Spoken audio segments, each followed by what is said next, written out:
Family and Relationship Sphere Part 2. I started the teaching last week by showing us certain things. Last week we attempted to explain what sphere of influence is last week. Is that true? But before that, I told you last week that the process of a believer's growth begins with salvation. From salvation, it moves on to transformation, then empowerment, and then you can become a witness. I said so last week, right? I said so last week, right? Okay, good.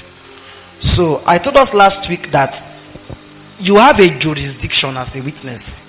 You are not just a witness anyhow. No. God is turning you to become a witness because He intends to send you to a particular sphere of influence. So I told you that space, that location that they are sending you to, and divine, to become a witness, is what we call sphere of influence. And we have 7 of them. I taught you last week. And I said, among the 7 of them, you are sent to at least, you are not serious, 2. Among those 2, one will be your primary sphere of influence, and the second will be your secondary sphere of influence. Usually, your primary sphere of influence is the one that you'll be giving a larger part of your attention to, while the other sphere of influence is like a backup. It's like a co-assignment you are running side by side. Why is this? I don't like this sound that is coming out of. Just give me my original sound. There's this sweetness when I'm hearing my voice. I want to hear my voice. I don't want to hear Moses' voice. It's my voice I want to hear. And that's beautiful. Alright. And this is better. So I was teaching you last week how that you have a primary sphere of influence and you have a secondary sphere of influence. So if you relate with me from a close value, you realize that the first thing about me, when my thought comes to your mind, is Watchmen Network. So we don't have to talk too far. You should know automatically that my first sphere of influence, my primary sphere of influence is ministry. Or the religious sphere, not ministry. Ministry is everything. You will know that my first sphere of influence is ministry. But that's not the only thing I'm called to. I'm also called to what I'm doing right now, family sphere. But most of you just know that part of me maybe once in a year, twice in a year, when we run relationship summit, or when we do question and answer, Q&A, and all that, or when you bring your relationship to me for counseling, and I begin to talk, that's when you will realize that, this guy knows stuff around this area too. So he's knowledgeable in this area, in this aspect. You get? But that's not my primary sphere of influence. And I warned you last week that you don't assume. Assumption is the lowest level of intelligence we have on earth for a Christian. The lowest level of knowledge we have on earth is assumption. That means anything you are doing by assumption, you are operating in your lowest version. Are you with me? Whenever you want to presume or you attempt to assume something, know that moment you are trying to assume, right? You are operating at your lowest level of knowledge. We have many kinds of knowledge apart from the 4 I taught you, the epignosis and the rest. But all together, when you combine science knowledge, earthly knowledge, physical knowledge, spiritual knowledge, scientific knowledge, the lowest level of knowledge a man can have is assumption. So whenever you are assuming something, you are in your lowest, you are activating your lowest potential. You can be better than that. So we don't operate by assumption as believers. We operate based on convictions. Are you with me? And last week I told you that the sphere of influence and mind control systems that influences your perception. Perception is the way you see life, the way you think, the way you behave. That's why if you give 5 million naira to a pastor, the first thing he's thinking about is church project. Are you with me? If you give that same money to a business person, all the person is thinking about is investment. Are you with me? Both of them are correct. This is why you can't marry foolishly. Don't worry, I'll touch marriage today. Today is so sweet. I'll touch marriage today. That's why you can't marry foolishly. You know why? You guys will always fight. Because the unity of assignment is what we call purpose. Why you are getting married to someone is that our purpose is aligned. So that our arguments can reduce. So imagine I'm with someone whose passion is how to expand multiple businesses. Obviously, that's not my wife. And the person has no passion whatsoever for ministry. And someone comes to my life and sow me a seed of 10 million naira. You know, there was a time that I don't use account much. It was physical cash I used to use those times. One of the things people say then, before they sow seed to me, because then they could monitor how I spend my money. Is they used to beg me that this one we are giving to you now is not for Watchmen Network. This is your money, as in this one. And I say okay. And before the person go out, the person will see that same money paying someone's transport. He say, Papa, I told you. So if 10 million is to be sent to my account, the next thing I'm thinking about is we need a better hall. How can we revamp this hall? Put some things together. That's what I'm thinking about. That person is going to have issues with me. Because the person is thinking about how he has to go to Ayegule and go on Webi. See, part of what I will still do later is that we're billing of thrift for sale. But that's not the first thing that will come to my mind. In case you don't know now, no. That the first thing that comes to my head when I'm thinking about expenses and the rest, apart from my family, is Watchmen Network. This is what I'm doing now. That's my passion. That's my call. Are you with me? So we will have a lot of conflicts because we don't have unity of expenditure. We don't have unity of direction. So your primary sphere of influence is that part of you that is going to engage you the most. You will see that your engagement will be around that area. The instructions of God will, that part of you will be demanding so much from you. Expenses here and there, expenditure, because you need to put things in place. Because if you don't labor financially, spiritually, etc. on that aspect of your life, you will notice that it will keep remaining in a version you don't like. So you have to put in your best. I saw you online yesterday. You were posting something. I think I like that thing you were. That's part of your passion. Just posting something on Facebook. If I've not liked it, go and like it. You know, I listened to Pastor Wale's message today that he preached before I came. And I'm surprised that anybody could sit down under that teaching after all the noise I've made for my lifetime. And their Facebook account is still useless. And their Instagram. You know, if you missed yesterday's prayer, we taught something and we recorded it and we pushed it so that you can go and listen to it. Some of us, but you don't have any discipline around your life as it pertains to structure for your destiny.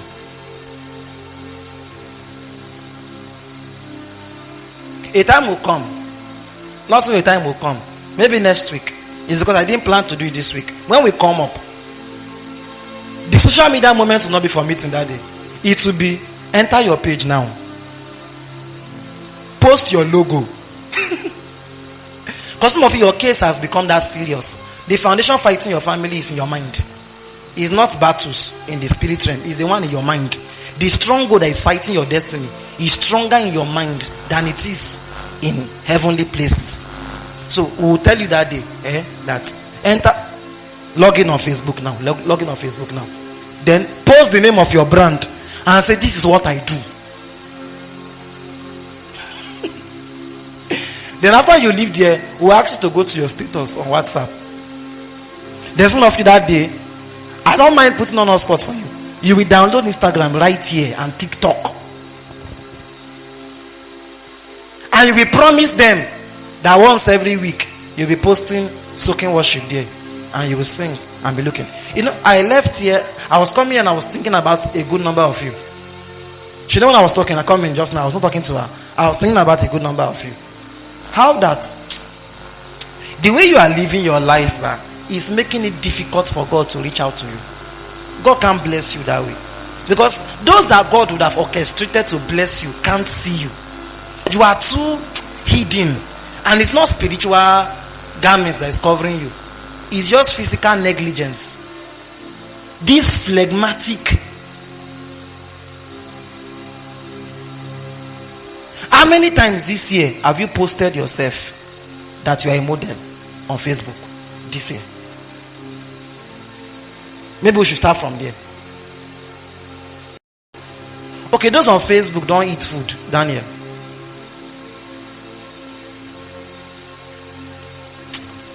It's paining me that by the time I'll be touching business, some people would have gone home again. I prepared fire for you before I traveled. I thought Wale will help me to preach it. He did not preach it. So most businesses of people in this ministry anti-Facebook. Part of the strategy to remain poor is make students your business audience. If you are still that way, you'll be very poor for a long time. I came with a book. If students are your customers, you cannot grow financially. Except this is your strategy. You are a weather businessman. Let me explain what I mean by weather businessman. There is something you do when students are around, and there's something you usually switch to when they travel. Let me explain. So let's say, for instance, now I'm into no, let me not use egg roll. Everybody eats egg roll, right? Give me an example of something all the students patronize. An example of something books. Okay, let's assume I'm into book sales right now. So whenever FUL is on, I have a lot of business. Some of you, your business did not go down. You are just too rigid. You did not change strategy. You are really, see, I taught you last week, I said religion, but damn it, religion. It's not only in church you can be religious. So you can carry religion into your business. I'm thinking that it is God that is punishing you. Meanwhile, it's your own foolishness. So, is it only students use notebooks now, for God's sake? Joy, when last you see your dad with notebook that is writing thesis? He's students now. The next thing to do is to switch my physical base from FUL to KSP and start selling my book there.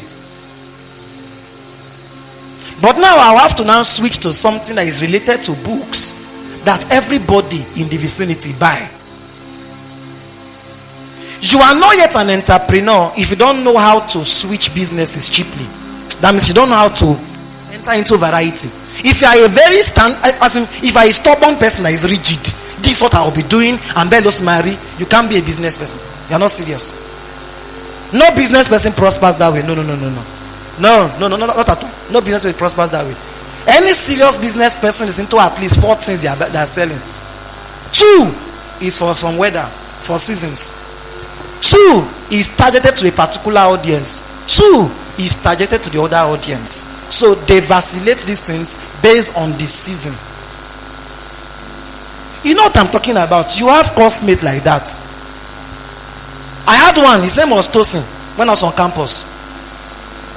When it's close to test period, Tosin is a pen seller and script. I ordered foolscap, right?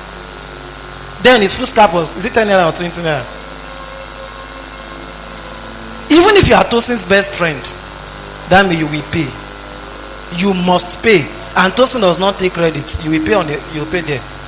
So you know what Tosin will do? He knows that there are careless students who will never look for foolscap throughout the night, and they are coming for 7 a.m. tests. He used to cash out during 7 a.m. tests.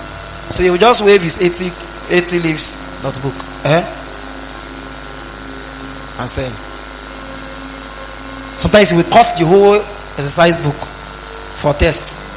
That's already how much. You should know what that is. And then it's not as expensive as 800 naira. So he makes his gain. When it is close to that period when we don't have much money again and there's hunger, he will now bring Ijebu Gari. He packaged that. Then Ijebu Gari was 500. He packaged Ijebu Gari and brought to class. So if you ask what is Tosin selling, you can't pinpoint. The question you ask is when. You have to first know when that season is to know what Tosin is selling. I don't know why I'm going this direction, but maybe God is delivering some of you. The Lord help you in Jesus' name. We can go back to family now. Students in FUL have gone home. Change business strategy. Change. Don't worry, for the next 2 months, say red oil. January, go back. Sharp, are you with me? Don't sit down and be mourning the days used to make profits, and now you can't make profit again because say red. Moses, if students are your major customers, go and buy. My dad, but that man is smart. Go and buy engine oil in bulk. A time came, NEPA was not faithful. They were not bringing lights. So people are not coming to his electrical stores to buy extensions and the rest. That man can diversify. Next time I went to go and check him, I saw one big keg in front of his shop. What is this big keg doing here? He said, this engine oil. this engine. This. So, because no matter how people go and leave FUL, bike men will still, they will move, yes or no. What concern engine oil and wire? How does it connect? How does a man's cable and extension start majoring in engine oil? Some of you don't know what you should start selling now is half bag of gari rice. In as much I'm trying to be funny, I'm being serious now. Change your business plan for the next 2 months. Those of you that are around in December, stop what you are selling if it's not selling. It's not plus prayer you need. Even when you finish praying, it's not angels that buy what you are selling. It's human beings, right? Don't restock yet. Buy something everybody is eating Lokoja. Everybody is doing in Lokoja. And let me tell you one thing that we move right now. Okay, let me not say it. I'll go and say to those that are selling food. Let me not share Daniel's secret before you swear for me. That Daniel. So I would have pointed out some things for you to invest in. Up in all this heat season. How come? Hey, God. Hey. Now, wow. What happened to buying those small fan in bulk? Hand fan and all those things. And some other things like that. Someone is dying of heat. You think the person's problem now is attachment. Let me leave him. So last week, I thought, Deuteronomy 7 verse 1. I finished talking. It's that way. You know, these days I come for meeting and the topic and what I'm saying is different sometimes. And I've passed the message across. If you like, go and continue selling what the people that should buy it are at home, eating and getting fat. And you not think the solution is to go and be crying and be frustrated. It's not frustration. Change your business plan. Simple. This thing is not on. So I showed you the seven sphere of influence last week. Deuteronomy 7 verse 1. That's where we saw it. We'll go back there when she's done. I taught you last week that we have 2 kinds of witnessing. Number 1 is witnessing by evangelism. If I enter business in one way or the other, see me after meeting. I have an offer for all of you. But it's not free. It's free, don't worry. I'm serious now. I have an offer for all of you. I have an offer. I have an offer for all of you.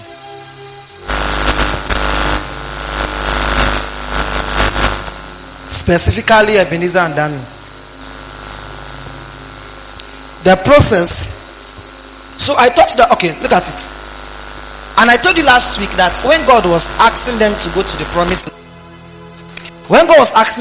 promised land, there were 7 territories God mentioned specifically, and those are the 7 mountains of influence. The first is the Hittites. Later I will show you that's the media sphere. This is the Gigashites, the Amorites, the Canaanites, which is what we are looking at today, the Perizzites, which is politics, the Hivites, and the Jebusites family. 7 nations greater and mightier than you. Faith, God did not lie to you in advance. That naturally speak, these guys are mightier than you. Naturally, they are mightier. Naturally, they are mightier than you. That means you can't use your brain and paperwork to go and take these first. Patience. They are mightier. You need strategy to be able to subdue the 7th sphere of influence. Are you with me?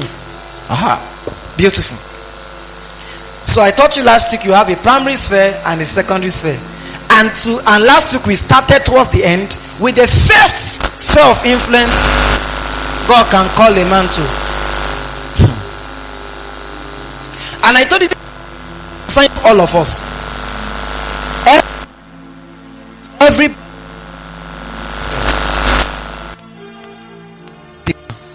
Everybody is called to the family sphere.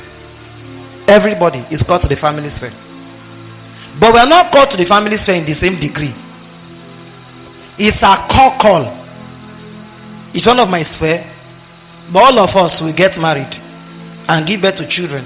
So basically all of us have a business around the family sphere. Are you with me? As long as you will get married one day and start a family, the family sphere is part of your sphere. Although you may not be called to be an educator in that sphere, you have a role, even if it's partially in that sphere. Are you with me? You get it now? So when I'm teaching the family sphere is only one who will do part 1, part 2, part 3, 4. The rest is one Sunday. And since it won't be complete, I will look for one weekday for us to collapse the other ones that we can't take on a Sunday. Is that fine? But we will finish the sphere of influence before this year runs out. We must finish it. We must finish it. Alright? We must finish it. And I taught you the family sphere. Now let's work. Let's go to work. Pick up your pen. You will learn so much today. You will learn so much. And you'll be delivered today. I'm telling you, you'll be delivered. The family sphere is the first platform God created to colonize the earth and advance his program. The family sphere is the first platform God ever created to colonize the earth and to advance his agenda. That means anything God is trying to achieve on earth, Daniel, the first strategy God uses is the family. Most times, these other things God puts in place, like church, spiritual father, and all those things, were God's secondary plan, because his primary plan did not succeed in achieving what he's supposed to achieve in your life. All these other spheres like backup. Take for instance a lady that is struggling with low self-esteem and she's currently 18 years and she comes to FUL and starts 100 level and she has not even found purpose. She does not even believe in herself. According to God's plan, Sharon, that is wrong. God's mind, the family was supposed to be the place you will find your purpose through your biological father. Your purpose, your identity. Not those forceful, you go and study a course I don't want to. Not that one. That's why the Bible says train up a child in the way he should go. That means the way of children is specific to that child. That's purpose. Give us that scripture. Proverbs 22 verse 6. Proverbs 22 verse 6. That means, Sammy, the way you should go is specific to you. It's possible to have a twin brother and both of you should not be trained the same way. The thing in Nigeria is that all of us are trained the same way. The only difference between how we are trained is based on our agenda. So they say, oh, we train guys, we beat the living daylight out of them because they are usually the one that we feel they will be stubborn. You know, there's a natural orientation in Nigeria that once a child is a boy, he will be stubborn. So don't spare that child with game. Beat the hell out of him. If he try nonsense with you, beat the living daylight of him. Then ladies should be pampered by their father. I don't know if they do that in Nigeria, but that's how it's supposed to be. And the rest like that. So now this child grows up to become 18 years. According to God's intention, blessing, family was supposed to be the first platform through which God will colonize that girl to find identity, find purpose. So why God now forced her to FUL, even though she is staying in Sokoto, is because since what God wanted to achieve in her life was not achieved in her family, God will have to look for another setting called a spiritual family. So why spiritual fatherhood is very, very compulsory is because most times what God was unable to complete when you were growing up in your biological family was supposed to be continued in your spiritual family. But sometimes, and it's very stressful for some of us pastors, because sometimes we are not even continuing anything. We are starting from the beginning. And painfully, there are times that we have to repair the person first before we even start. That means by the time the person was coming to FUL, the person was already 5 years backward in destiny. So we have to repair the person from trauma, give the person identity, healing, make the person believe in themselves. All those work that the father should have done So when the person now comes here, what we are giving the person is teaching and impartation. No, it's not therapy. We are doing therapy, we are doing traumatic section, we are taking all those things that were not supposed to be too necessary for pastors. God only added that extra assignment because the original reason why he created family is not being achieved anymore. An average Nigerian give birth now because children are like investments. Take them to school and put money on them so that a particular age will come, you can start asking back for the money you put in their life. I'm ashamed of saying this thing, but painfully true. Scholar, it is true over time. A good number of families do this thing I'm talking about. And one of the ways you will know is you can see the disappointment in their face when you get to a particular age and you're not emitting money yet. They may not tell you, but you can know that from the standpoint through which they are demanding is from a standpoint of entitlement. So the idea, sometimes you will see someone that is very broke and poor. He does not have money. He wants to give birth to 6 children. Why? No matter how it wants to be, even if 2 are useless, at least 4 will have sense. If those 4 take care of me later, I cannot suffer. You will see a poor person talking that way. He has 2 wives. He has given birth to 11 children. He can't take care of any of them. Is the mother that is sorting out how those. If what I'm talking about is affecting directly, please, I'm not using it to preach. Please. I taught you last week already. I begged you last week to allow me to go all out.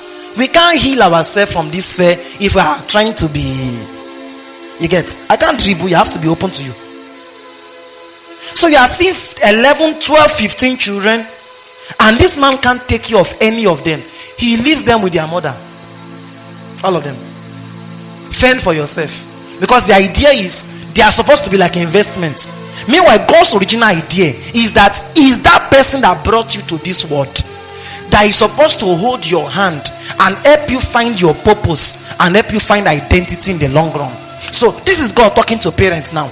Train up a child in the way. Definite article. There's a specific way that child is supposed to go. So train up a child in the way he should go. When he is old, he will not depart from it. Most of us, when we see this scripture, the next thing they use is cane after you and say, God, Bible says we should train you. That's not what this scripture is talking about. He's trying to say, what is training?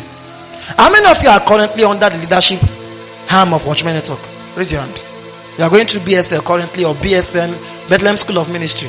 What is it called? Training. So what is training? That means there's a curriculum, right? Faith. I have a course outline. Are you aware? For now, the course outline for leadership students is your book.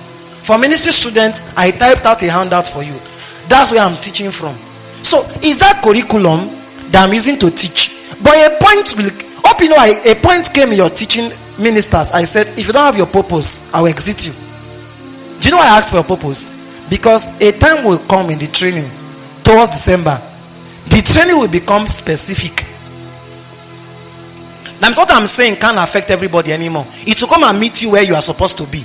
So if you have not found your purpose, it will be difficult to train you because you'll be giving me a hard time. I will now have to take you back to finding your purpose before I can now help you as an individual. Is it making sense? So when we say train up a child in the way he should go, God's plan was that before you give birth to children, you should know, and I will teach you that you will learn it.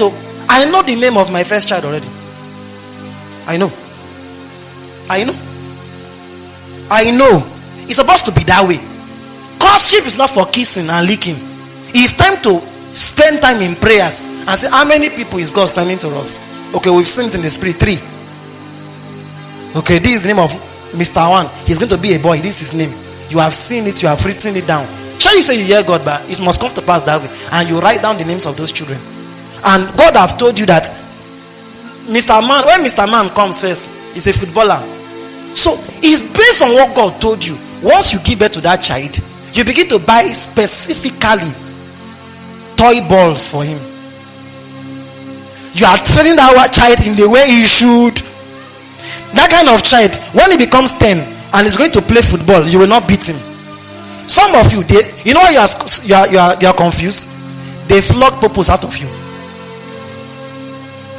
They flogged purpose out of you.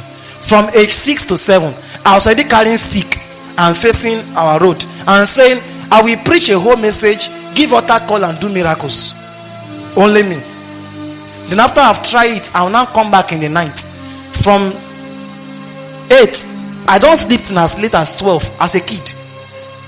Guess what I'm doing? I'm writing stories, I'm writing books, I'm writing novels. Now, right now, it's not far from what I'm currently doing.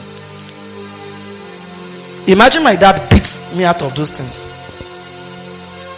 By now, I'll be a doctor. A struggling doctor.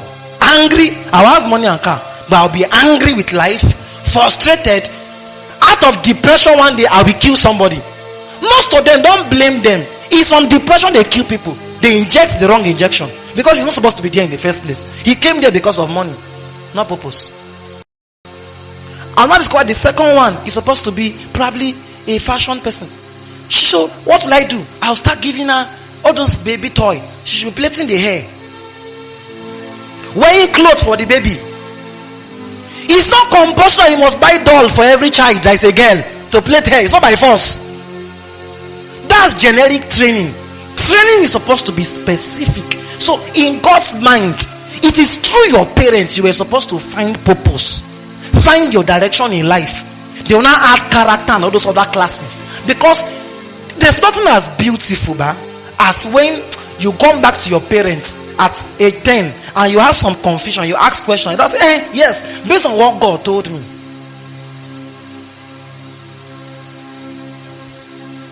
Those days, my dad had some very old book where he wrote something about me. Old book. Hey, I had this dream. This pastor said this one. That's the one I don't like. Many CSC others only you get that kind of thing. That's the one I don't like. Purpose is supposed to be gotten by you for your child and the rest of that. That one should be an assistance. But this person. Yes, they say a time will come that this, that.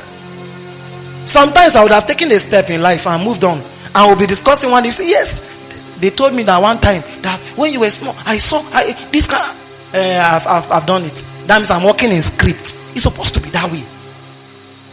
So in that aspect, I give my dad pass mark.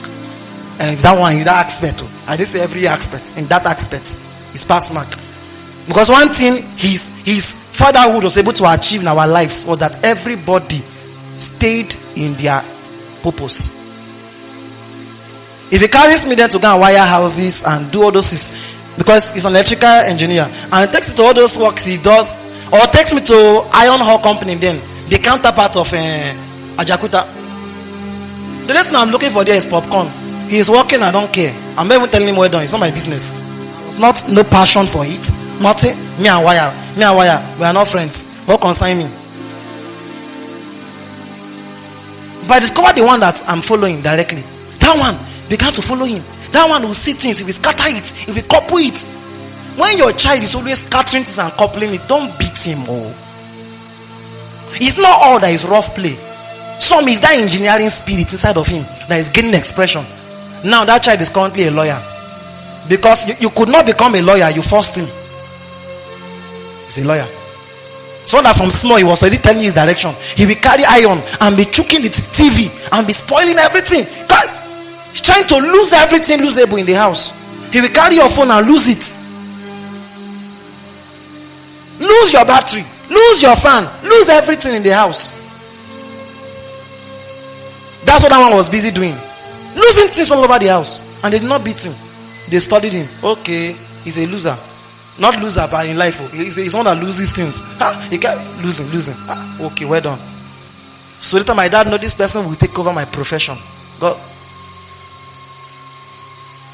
A time came. He felt I was not serious. He wanted me to go the science line. After I frustrated him for some months, he need this one. Let me just take him back to where he's supposed to be. Train up a child in the way he should go. And when he's old, he will not depart.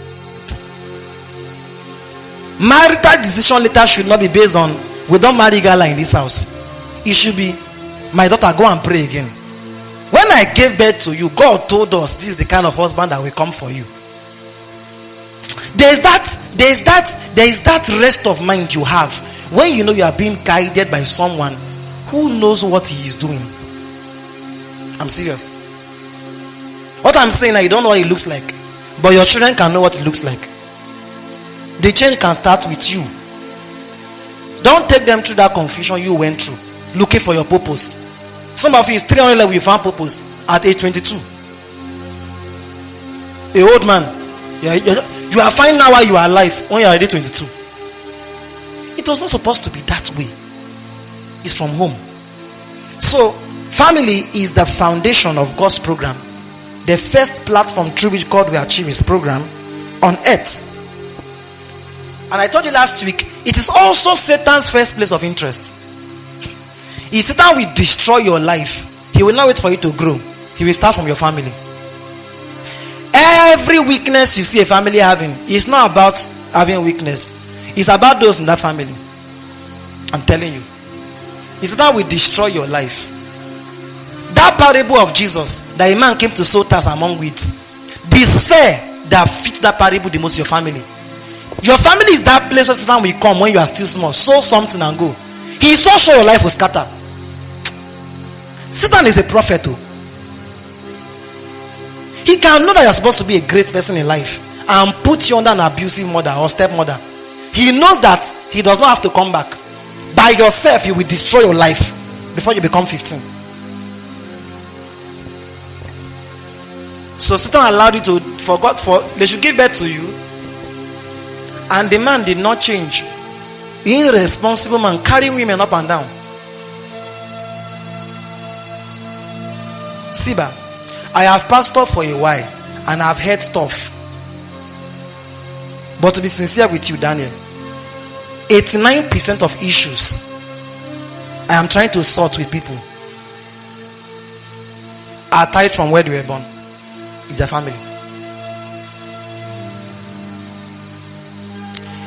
There was a time I was counseling a particular lady that sleeps with anything she sees. It was so bad that one day she told me that she saw someone on the street and begged the person close to the bush. It was that bad. Why? Her father has many wives in different places. No matter how we say lost, leave her, lost, and she fall down and stand up, that she's still under that setting where she sees those things, it is going to be difficult for her to ever come out of that pattern. So, you get my point now? So if Satan wants to destroy your life, he only needs to make the environment in your family conducive to achieve that. The rest, you will self-destruct by yourself. There are certain things your children must not meet you doing. Deal with it before you give birth to your first child. Deal with it. There are certain things. This anger that you say is my anger, I don't know, it's my weakness. So it's my weakness. You are trying to do something in advance to destroy an innocent life later that will just be born. He will just be born and battle begins. He does not know why he's cutting everything in class, beating his remaining classmates. All this retreat we are asking you to do is not only about your destiny, your blessing. It is those children that will come through your womb later we are thinking about also. It's not only you. You are dealing with yourself because of them. So by the time they will come out of a clean slate. Are you happy with the way you did not come out from a clean slate? So that is Satan's place of interest. If he will attack you, he will start from family. The first attack of Satan in scripture was against the family. And guess what? Ayodele, have you noticed that he did not wait for them to give birth first? He came just before they. So that whatsoever you will be doing to them will be transgenerational. Write this statement. Satan's attack is transgenerational. God's plan too is usually transgenerational. Satan will prefer to attack you before you start giving birth. The idea is to make sure you bring forth corrupted seed upon the face of the earth. Most times when you have given birth already, the attack is a bit too late. It's a bit too late. He can still attack the children, but it will be difficult. It's easier when it sends it through genetics, through DNA. He likes it. He likes those genetic attack. He likes it. Are you aware that Satan knows that one day God will raise a Moses? Though he don't know who Moses is, he came to attack his generation before that time with anger. And Jacob cursed Levi and said, "Cursed be your anger. May I never enter into your assembly." And down the lines, Moses showed up. The day that it was close to the promised land, his anger costed him. His anger, it cost him that day. God has been talking about a time a king will come. Satan now came to hear during the day of coronation. When Jacob was blessing all his sons, he now waited for the one that they said, "Oh Judah, the scepter shall not depart out of Judah, neither the lawgiver from among between his what? Feet." So Satan said, "Oh hey, so this is the one that's supposed to be a king."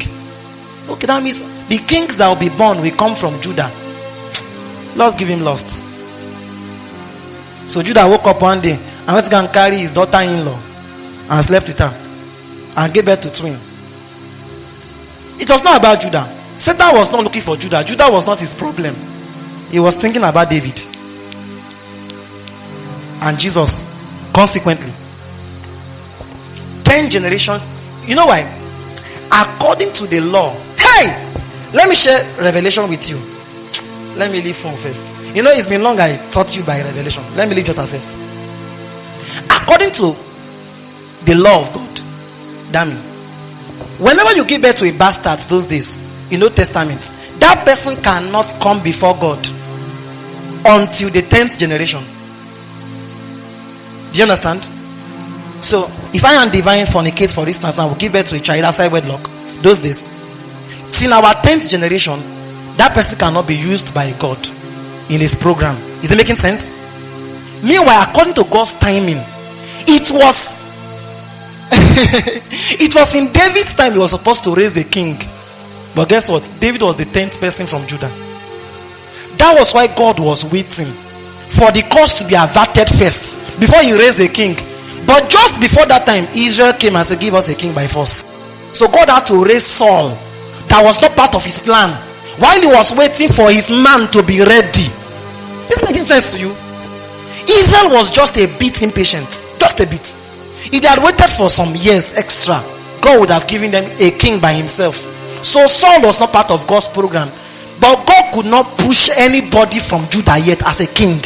In his plan, Benjamin was supposed to produce a king from their tribe. It was Judah God gave the royalty to. But because Judah was currently corrupted, that was why God did not raise Jesse. According to scripture, Jesse was the oldest man in Israel that day, those days. So why did God make him stay long? So he can give birth to David. David was his 8th born, his last son. God had to keep Jesse to be on earth for long, so he can give birth to that person that he will use. But before the person was even ready, they were already pushing God and asking for a king. So God had to go and look for someone to just come and serve as an interim king for the meantime. Is that bad? If Satan hears today that you come to miracles and say, God is saying that he will establish you in greatness, Satan is already counting down to your great-grandson. He will make sure poverty will so afflict you so badly that because of that poverty, there are certain things poverty will force you to do that will affect your children's children. By the time that person will now show up, he can't enter that program anymore because Satan has already attacked you, the progenitor. Is it making sense? The next person I see slumbering will close the service.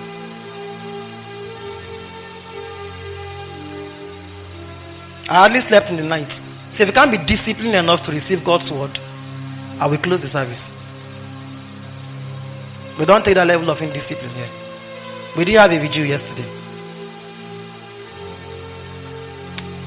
So like I was telling you, so Satan's program too is transgenerational. His program is transgenerational. So if he wants to do something to you, he will not start with you. He will look for those that will bring you forward and attack them. So that means some of you, the poverty in your family was not about your parents, it was about you. You are the one. It's you. You are the one they were looking for. But if they come and start the attack from you, they won't get you. So they made life difficult for your parents. So it will be difficult for them to raise you. The idea is you. So either you're supposed to be like Dangote from age 20, age 19, you are still looking for admission. Because you got admission 2 times, they could not pay your school fees. The day you start seeing it from that approach, you want to be responsible with your life before you give birth to children. So that by the time they will show up, they are not coming to continue unnecessary battles you have not solved. In my own opinion, 2 people that have not sat down to deal with family foundation should not marry yet. You have no business getting married. Still be cutting and enjoying yourself. The day you are ready for marriage, 2 of you will sit down and tell yourself the truth. What does your family look like? Anybody that you are scared of, the person walking away after thinking about your family, does not deserve you. That's not your spouse. Your spouse is the person you can tell, in my family they don't have sense. This is how they used to behave. But fear not, I won't do it. She too will talk. Now this we do, we don't get sense. It's 3 husbands we used to marry. That means you now I can leave you one day. If you don't deal with it, it's like that. Then the next thing is, how can we address this matter? 2 of you sit down on that matter and labor. Scatter that nonsense. Then you cannot think of naming ceremony. It is, don't bring a child into your confusion, though. You will keep repeating the same pattern that you came into again. Yes. In case you don't know what the kind of things people discuss in courtship, I'm telling you now. The kind of things to discuss is this one. It's a very important matter. Raise it. Tell me about your family. Don't lie to me. Tell me. Tell me. Tell me. They don't need to have sense, but tell me. What's your plan to ensure you will have sense? If you don't have yet, how can I help? So both of you will discuss, how can I step in to help you? Since I'm going to be getting married to you. Or how can I step in and marry you and help you since I'm going to be leading you as the man? To ensure this pattern will not continue. Because the minute it catches you guys again, your children will not be spared. It's not even will not be spared. Will not. Except maybe that needs to wait for them to grow up first. And they can walk in their consciousness. But there are some that even before they become conscious, that catch them. Once, if you don't address it yourself, they will have to go through it compulsorily. You can give your children a free slate. And how to do it is to understand that Satan's attack on families is transgenerational.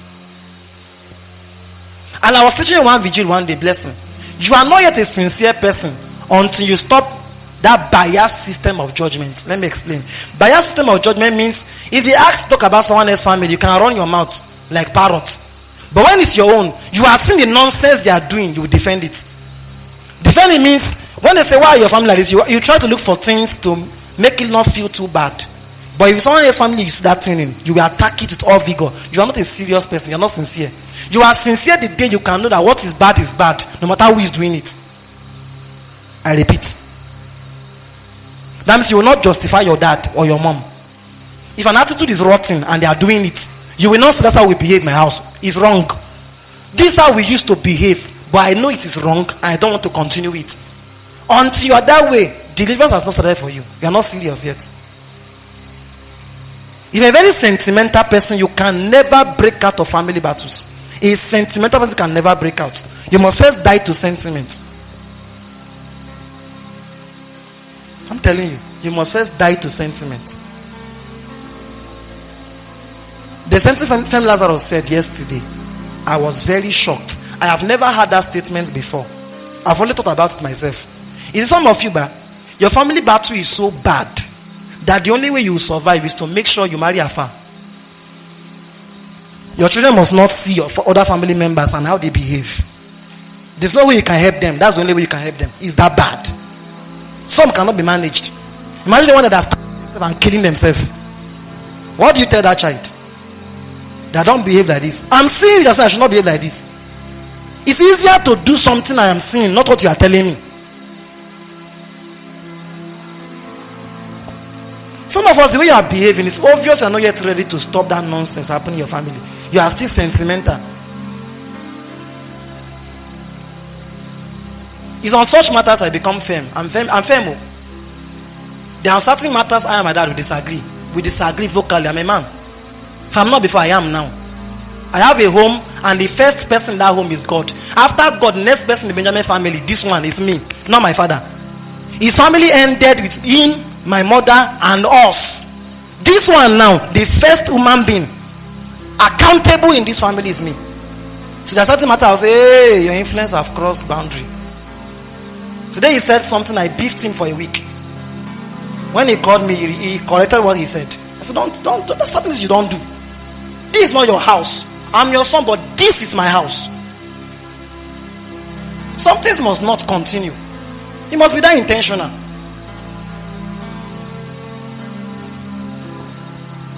Look at how you are now. You are looking for a guy up and down to validate you. You are looking for someone online. You will post picture every day so someone can say I'm beautiful, because you have low self-esteem. And you want to carry that same pattern and see this is how you will raise your children. You have not still learned your lesson. The attack of Satan is transgenerational. If he wants to attack you, he makes sure it affects your children's children.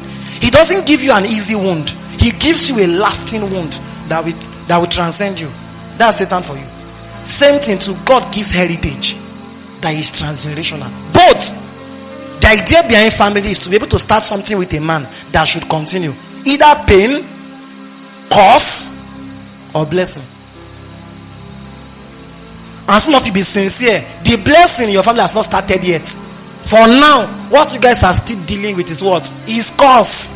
Break it. Look for the blessing. Let it start from your head.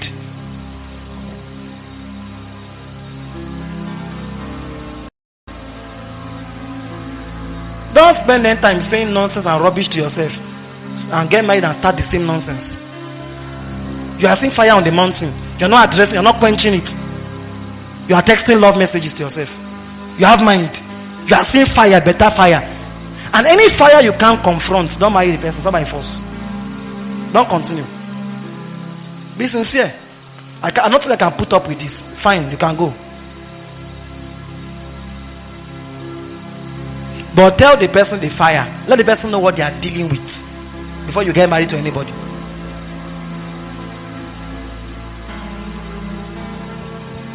Ask important questions. Questions such as, in your family, do you guys believe in extra wife?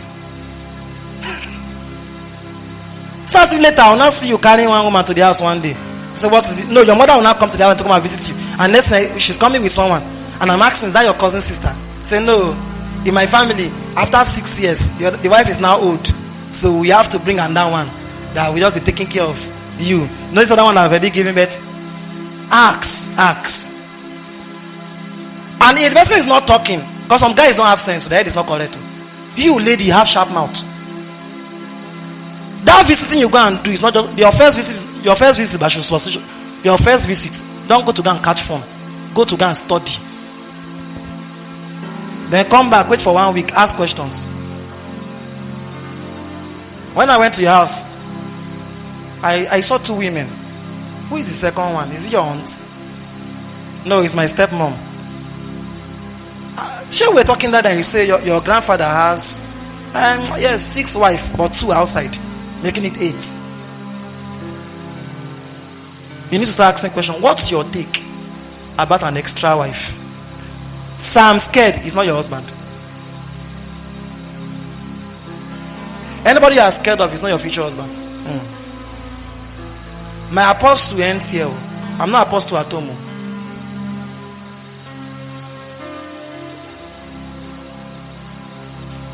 The best I can do is sometimes if I don't want to answer a question, I play my way around it. But if she wants to ask me, she's going to confront me with the question. Not confront per se. You know what I mean by confront? She can ask me. It's not like for me to say, look for a way not to answer, but she will ask. Ask. Be able to ask. I would have spoken on the Yoruba word now. If you can't talk, it's only buruko. Cannot talk. Say, what if I not can talk now and ask him and he now leave me? He's low self-esteem that he's doing you. Marry rubbish. Some of you know, it's not because of mental transformation. The little hunger that catch you in the last 1 week, you would have swear for your mother for marrying your father. I'm telling you. The hunger that catch some of you the last 1 week that we traveled and came back. If not because of what we are teaching some of you, you would have, and some of you still swear for them in your heart. Like if this man was serious with his life now, will we be in this house? Will we be in this house? Will we be in this house? Eh? And they say he's doing 55 years birthday. 55 years. 50. You are pained.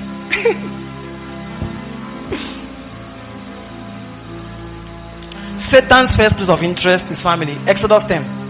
So when they were about to leave the promised land, guess what? Satan asked them through Pharaoh. He said, who and who are you planning to take out of the promised land, out of Egypt? They now said, we, our children, and our property. Pharaoh said, no, you go alone, but don't go with your children. Does that look like Nigeria? Satan is always bargaining. Parents will have sense. Children don't like God, they don't like church. That family has been bargained by Egypt, and they won. Satan will bargain with every family on 3 levels. Number 1, serve you. Nobody should serve God. Everybody's just living reckless life anyhow. Number 2, serve God, but don't go with the children. He said, don't go with your wives and children. Drop them. Only you be pressing into God. Let your children and wife be useless. Then the 3rd, peradventure if you go with your whole family, don't go with your possession. Struggle. Almost all families in Nigeria in this level, the ones that have God-fearing children and mother and father, or only father or only mother that is God-fearing, they are struggling from hand to mouth. That's the Egypt bargaining with your family. Satan will launch attack on every family. If it's not their finance, it is the children. If it's not children, it's wife and children, or it's everybody. Some of you know your family is what I just described now. The only person that is serious in your family is you. Some of you, why you don't even like going home whenever you want to sustain spiritual fire, it's not even about your parents. It's because your siblings don't have sense. They are constant headache. Don't pet those things. Egypt, contend with Egypt for your family. My brother gave his life to Christ, I guess 2009. The firstborn. When he found out this mystery, he started intercession consistently. All my brothers must be born again. All must be born again. All must be born again. He kept praying. Because no matter what he said, I was not going to listen anyway. Some of you have not started praying yet. You are joking. Prayer works, so I've seen it work. It works.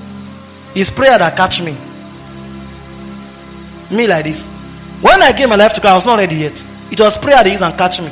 My mother added tears. My dad was adding cane from his end. My other brother and my mom were laboring in the place of prayer. The one I'm following was using slap. It did not work. So he resorted to prayer. Hey, I was the one that they prayed. Jesus.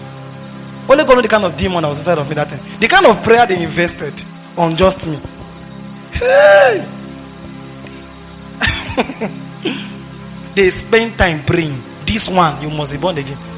And guess what? Satan is now the pillar of the family that was getting saved last. Sometimes it's that way. That stubborn goat, that one. He is the one that is holding the destiny of the family. He is the one that will parade in hell for long. That one. That will parade. He's not going to be doing girls. The rest are pressing into God. He's that one that will not want to have sense. And the day he begins to have sense, family begin to set. Left, right. They are shattering gates, shattering limitations suddenly. But he's not going to have sense early. Satan will ensure that serve God, go without your children. Go with your children, drop your money. Check it now. The family that we are gathering together, moralistic, good children, upright children, pastor wife, good children. Oh yeah, bring money, let us see now. They will hold you there. It's called Egypt. They don't let you go without a fight. They will not let you go, not without a fight. may worship you. You alone art my strength, my shield. To you alone may my spirit yield. Increase the volume. You alone art my heart, desire and I long to worship you. You alone art my strength, my shield. To you alone may my spirit.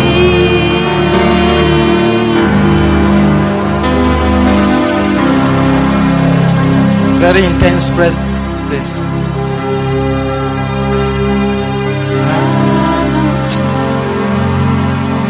Desire and I love to. Hear what the Holy Spirit is telling me. I've told you before, I said my identity in the Spirit is revelation. He said he didn't just teach, you just revealed some people their family. Some of you have made your work easy. Go back and contend at home. You know the problem of, you know that your own is the children that don't have sense. They don't have, all of them, they're not responsible except you. You can collect them from Egypt. Why some of you is your finance in that family, you can't collect. Why some of you is everything. The only person that have sense between father, mother, children and everybody, including finance, is just you. The rest, you are ashamed to even recognize with them. Yeah, ashamed. You alone art my strength, my shield.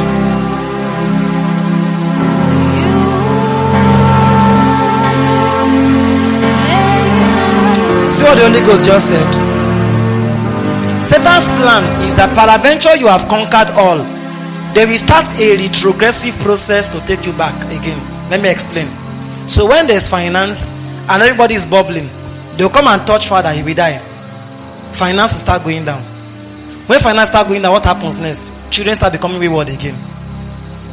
Then finally the woman too gives up on God. So even if you attack the whole process, Satan can undo the whole process again. Check families, especially in Nigeria. This pattern I'm saying is there. When everybody have sense, there'll be no money. If there's money, children will not have sense. If we touch something, if you see a place that they've conquered all, clap for that man. He tried. Pastor Enecha is one of them. None of his children is stupid. They are not lacking. His wife is on fire. Come on now. That's what he should be pursuing. You are pursuing rubbish. Just comfort.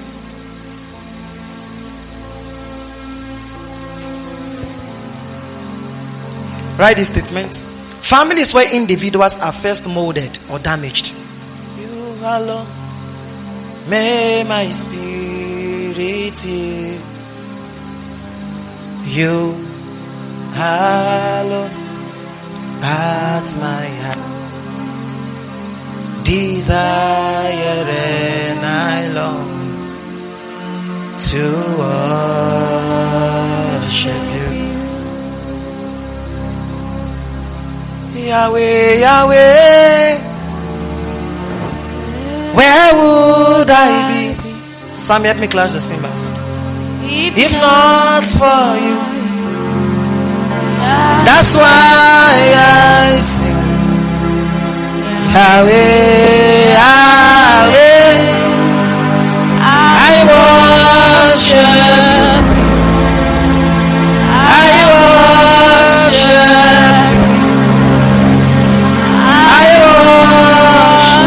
you. Yahweh, Yahweh, where would I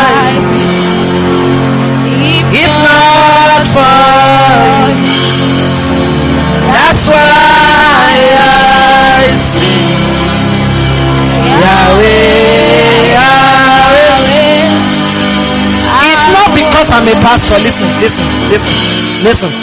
It's not because I'm a pastor. My children will know the Holy Ghost before they are 4. There are some, see, you are careless, some of you. You don't have a plan. That's why, Papa, can I marry a guy that is not as spiritual as me? Okonu, you don't have sense yet. You are still asking useless questions because you don't have sense yet. It's your type we are still talking to. Spoiling Nigeria. Do you like how Nigeria is? Giving birth to useless children because a useless girl will not be patient to marry a responsible man. Give birth to useless children again. They will have to the problem of Nigeria. That's our problem in Nigeria. The problem in Nigeria is not politicians, it's families. That person misbehaving is someone's son. He did not raise him well. And sometimes the woman is okay. She married a fool.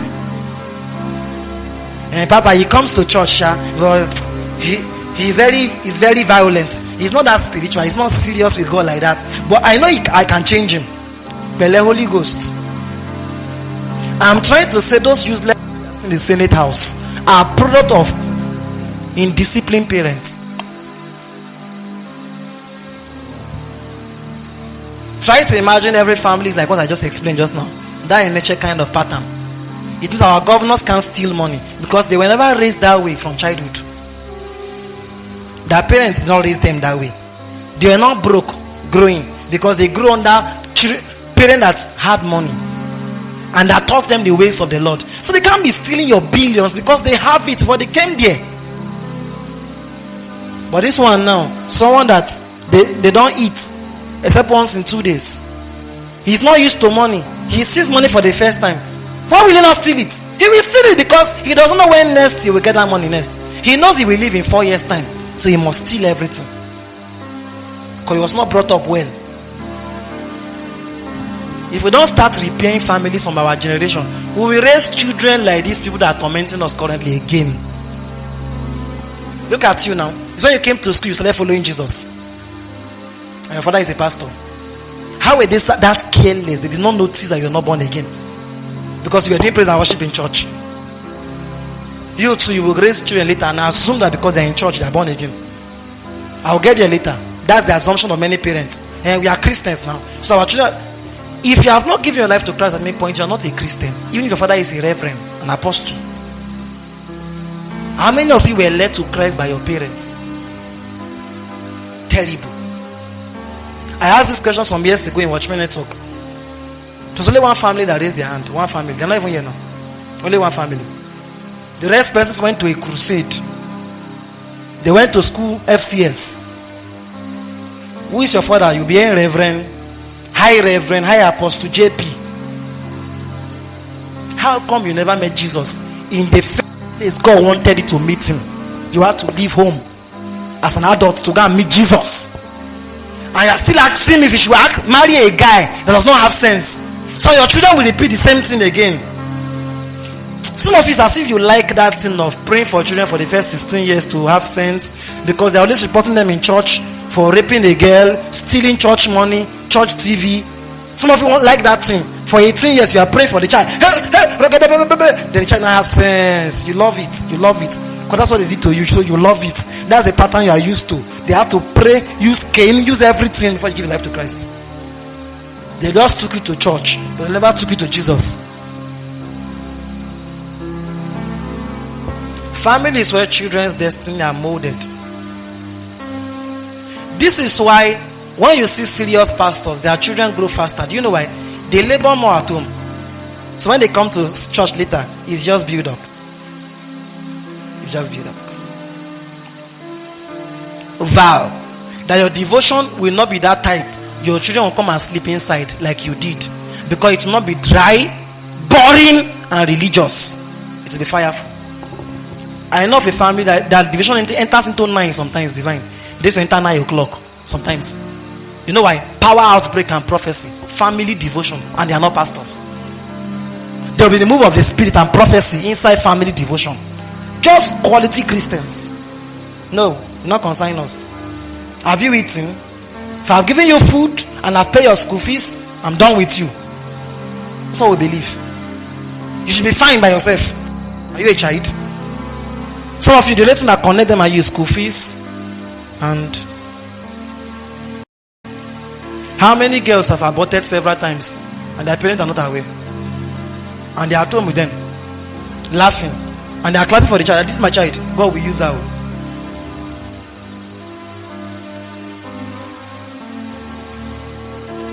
When we were small, in the children fellowship, I knew people that had messed up. But because one day, pastor came and said they want to do a priesthood for a virgin come out. The man was now forcing our children outside. And the male children were just laughing. Who made the virgin? But because of what people will say, so the mother, no, she cannot raise the responsible children. So now pushing. We saw her literally pushing the children to go out.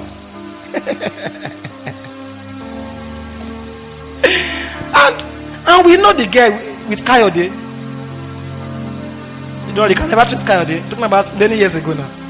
We know the girl with Kayode, and you are here busy. Get out! But the parent did not know. Did not know. He said, come out. Only we, the children in the church, were just laughing at the foolishness of a mother who thought she's raising female children, preparing for marriage. So that we know that she's already married in the children department. Doing dirty stuffs. You will not be an absent father in Jesus' name. Say back to sender. The same way you serve Satan for a long time and your parents did not find out, your children will not act unexposed to you in Jesus' name. From childhood, you will trace them, you will win them over. You can, responsible children can be trained again. It's possible. But family is the platform where destinies are first molded or damaged. Statement: a healthy person will lead to a healthy family. So the problem most times is, are you healthy? So people are not healthy. You can't marry them until they are healed. It's only a healthy person that will produce a healthy family. That means a healthy man and a healthy woman getting married to form a healthy family. Alright? A healthy family will produce a healthy household. If you're writing, a healthy household will produce a healthy system. And healthy systems will produce a healthy nation. That means the way to change a nation don't start from the nation. Start from the individuals. Enter families. The day John Pray starts saying, I will marry a girl that is like me. Even if I'm getting old, I will be patient. That's the day he has placed his hand to tell Jesus that I vow that in my lineage I will not produce idiots. But that low self-esteem girl that can't wait anymore, that feel that there's no more time on my side. Let me just marry anybody that comes. She's one of our problem. She does not understand God's body yet. The day she understands, she will put her hand on her chest and say, we will wait until a man that is of God will come. Because I'm thinking of my children, the children's children. That no bastard will produce in this lineage. I will end this thing once and for all. It is worth the wait. So I've told you before, the day a guy raises his hand to threaten you or slap you, end the relationship, I'll support you. Say, can't forgive. They don't forgive such things. It's nonsense. They don't change. We beat you. We beat you. But some of you are even used to it. You grew up seeing it. It's normal for your dad to reset your mother's head. Vow that abuse will not continue in your own time. And the only place you can correct things from is yourself first and your future marriage. If you can correct these two things, you've tried. If you don't work on these two things, the rest is beyond your control. It is now consequences you receive. It's like, okay, if I take a car and start going this direction, can I affect my destination? No. I will end up at Abuja, yes or no? I can never end up at Lagos. It's Abuja. So, marriage and your personal life is like entering a car and fixing the direction. The outcome, you can't change it anymore. You cannot change the outcome. It's too late already. The moment you refuse to work on your own self, and you can't marry someone as foolish as you again, you can't change the outcome anymore. Whatever will keep happening for the next 17 years, you can't affect it. It's just prayer house you'll be jumping to. One prayer house to another. The deed is done already. There are women praying for their husband to die because he's a bad and terrible father. They even prefer to take care of their children alone. The man is useless. She can't undo it. He's 20 years now, he has refused to die. The time to have changed that decision was 20 years ago, when she was seeing the red flag. Say, don't worry, we will overcome.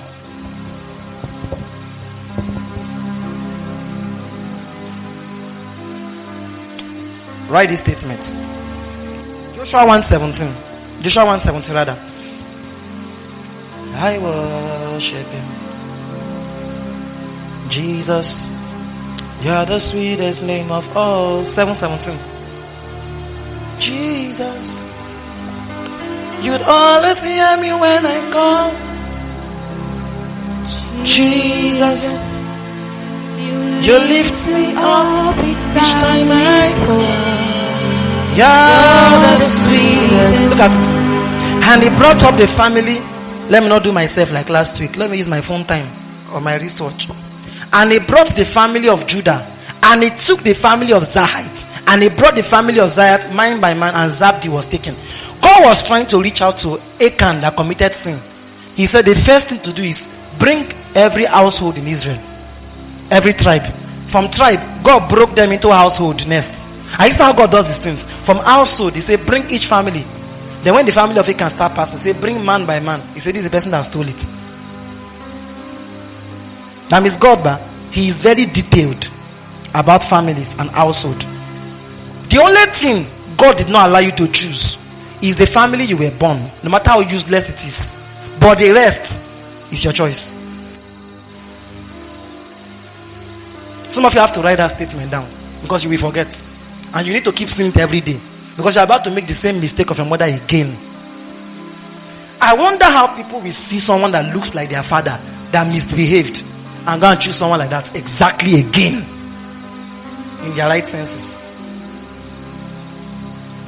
And there's no plan for the person to adjust. You are my hiding place. Play that. You have sense. Make up your mind.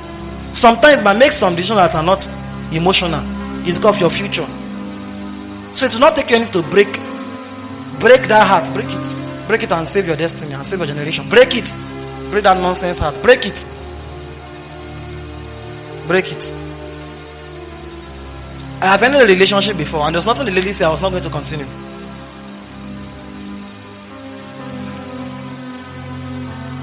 And I explained the reasons clearly. I didn't hide. I explained the reasons. There is something I grew up on that I did not want to see again. I didn't want to see it. I did not want to see it. Because that I broke through by mercy does not mean my children will survive. Why must I take them through risk? Is it necessary?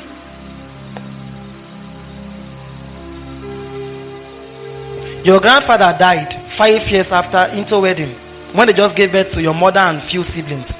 Same with your dad. You are going to marry a guy that cannot pray because he has 6-pack.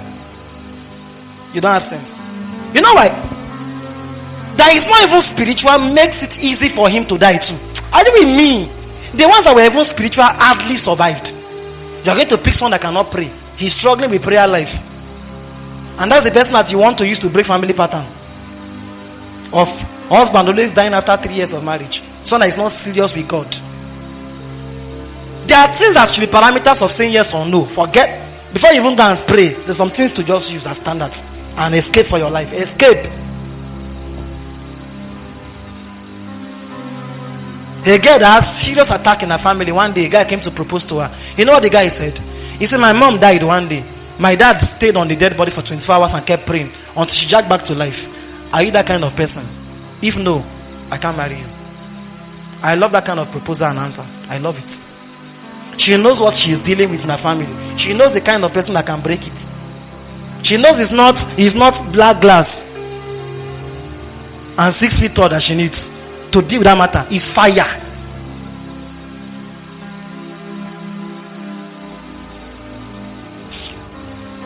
And Zabdi was taken. If you continue, you discover that they kept touching household down to in family. So if God wants to repair an individual, a nation, you will start with individuals. So God will bring you, Sammy. You will come to a meeting like Bethlehem meeting. Even when you travel, you keep hearing the messages. You are getting edified. You are changing. God is already sure that your future wife is safe because of you. But you not still go and choose risk.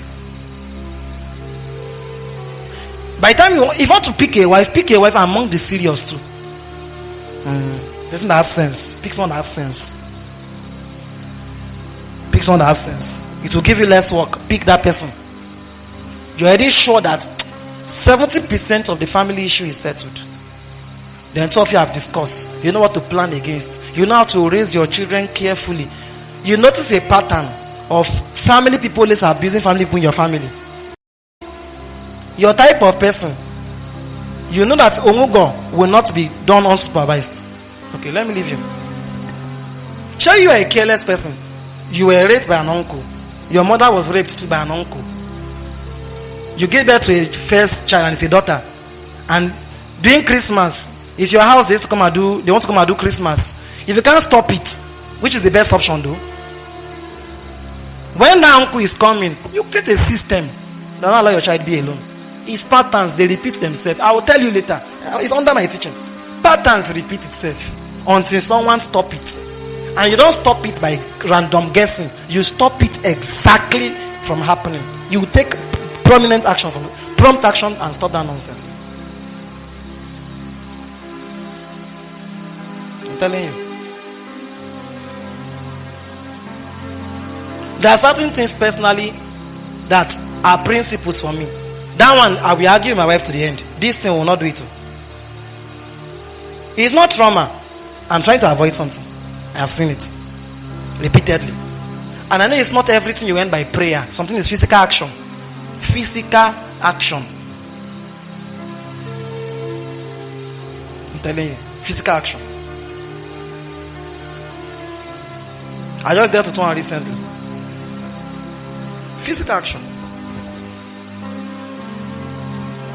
In your family, what they used to do is one person will be the breadwinner of the family, and carry six children of 6 siblings and bring them to his house for their Christmas, and begin to take care of everybody. Last, those children will not have sense. They are the one that usually used to cause your wife pain. You too now, you want to go and start it for their Christmas. Uncles have already reached out to you in advance that they are sending their children to you because now you born them. And come and afflict an innocent woman you marry. You're not smart. Patterns repeat itself. The way to stop it is stop it. Will you have issues on people? Yes. Anything, write this statement. Any price you pay to keep your nuclear family is worth it. Write it. Any price you pay to keep your nuclear family is worth it. It's very worth it. Any price you pay to keep your nuclear family is worth it. Keep your nuclear family. The one that God kept to your care immediately for now is your nuclear family. Whatever it will take to keep it. A woman came one day to come and visit her children. She made a statement and the man walked away. For the past 20 years, he never returned. That means she is a mother to the daughter. Alright? So she came from Mugo and made a statement to the boy. And the boy never came back for 20 years. He left his wife and kid. What did she say in the space of 3 minutes that warrant that kind of action?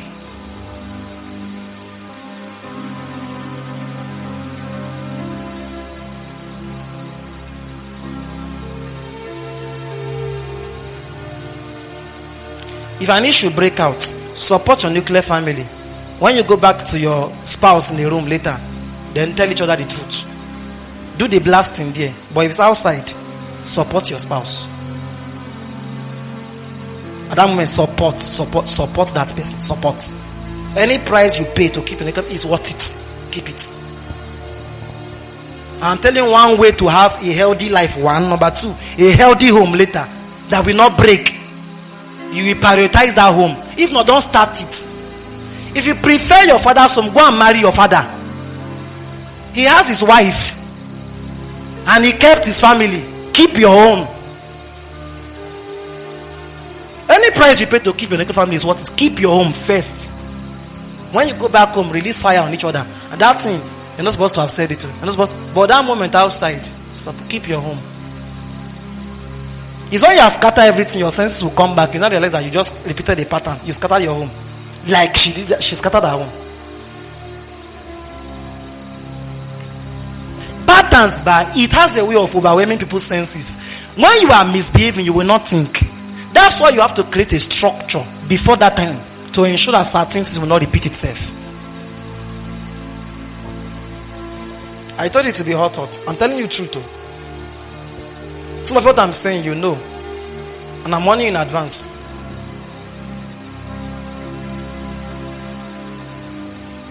Some of you know what I'm saying is true. Your mother talks anyhow. That means later you have an extra work of protecting your wife from her. Defend that woman, your home will scatter. A weakness she did not work until she married and became your mother can hardly change. So the one you can save is your infant home. Protect it. You know those ones that behave like a Lagos landlord? By the time they come, they start controlling your mother anyhow. Talk to your wife anyhow, and the rest like that. And some of you know what I'm talking about. The man she has done it for your elder brother, and you are a boy. You already know it's the same thing she will do to your wife. So you have to create a structure. That's where you protect your home. If not, she will sow a seed by that. You and your wife will fight for the rest of your lives.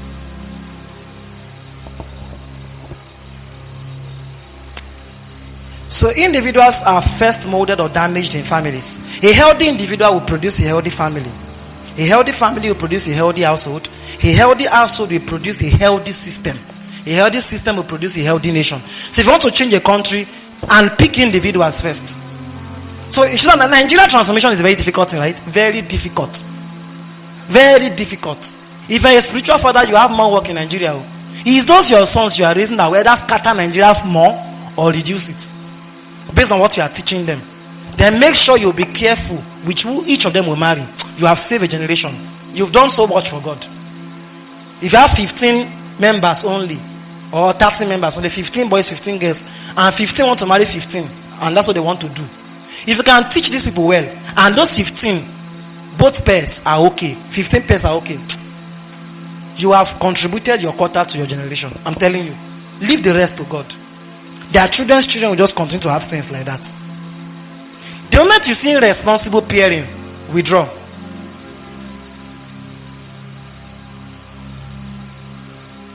I have a track record of when girls are warned, they don't hear what. So these days I don't stress myself again. If a girl is not listening, my office ends. It becomes passive.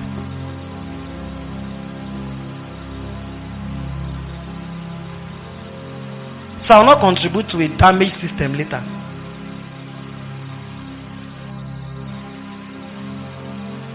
These are the things we don't explain to some of you when we are advising you. We just advise you direct, saying, why is he advising like that? Now you know better now. It's not you. It's left to you. We know you don't have sense already, so we can't help you. It's your innocent children that we consider sometimes and will give you advice. Because left to you. I would have preferred you learn your lesson the hard way, since your head don't want to be correct. Go there, let your head crack. Let them break your heart very well and cry. We'll give you a handkerchief. Your own case can be addressed. It's your children that are innocent that we are considering, not you. It's not you how?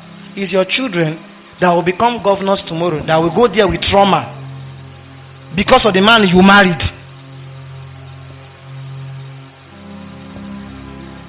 So when the guy come and ask you out, forget his fine face. Start thinking, will my children be blessed to have this as a father? The thing is, stop marrying a husband that you don't want the person to be your children's father. That's the problem with some of you. And don't marry a person that you are only comfortable having as a wife, but not your children's mother. It's a sign you are a selfish person. So before you went to go and ask Sharon out, what you should think about is, I've studied this lady. She's nice to be a wife. But my children, will they be... have you studied her motherly nature? Will they be safe having this person as a mother? Will they be safe? Then you two would have think, what's the work of a father? To instruct the family.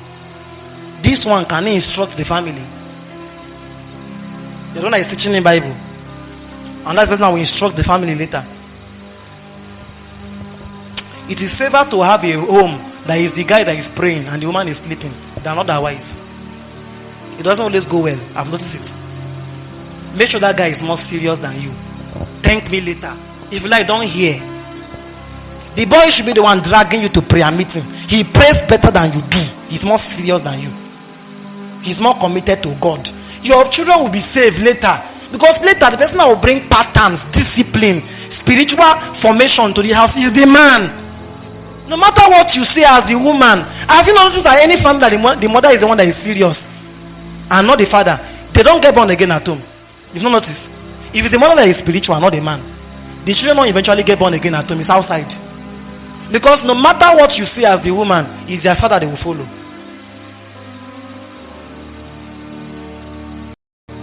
There are guys, their mother shout on. And when the mother leaves, and when the child leaves the parlor, goes to the room, the father gives him cigarettes. I say, oh, he's our old body. No mind that useless woman. And I do, he can never listen to you. Never. Can't listen. Ladies, don't be angry with me. I'm on you more because you're even more in number today. That's why that's why whenever a relationship comes before me, I talk to the lady more. My sons know themselves. If your head is not correct, you can't even bring relationship with me. You don't have sense. I come to tell me you saw a girl. Thunder will not fire you, daddy.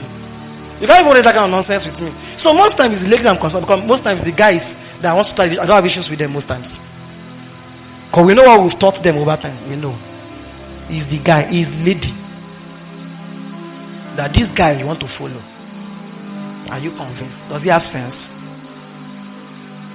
Say, is the personal protocol of Femi Lazarus. Does not mean he have sense. Position is not sense. So, if Papa can ordain him, he have sense. No. I may be ordaining a good pastor who is a stupid man. He is a good pastor, but a useless father. It's two different things. Don't forget, he did not check his fatherly nature. It's his pastor I ordain him into. Are you listening to me? His pastor we ordain him into. Not family coach, pastor. So it's based on what we saw. There are qualities we need for a good pastor. He has it. We now ordain him into pastorship. Does not mean he's a good husband. He may be a good pastor that we are still working on how to manage a lady. So later he's not and he's beating you at home. I looked at my wife day before yesterday and I nodded my head. I said, I will not beat you like this. What is to come over men for God? As in, what? Hey, you say you love somebody and you are decorating the person's face. Hey.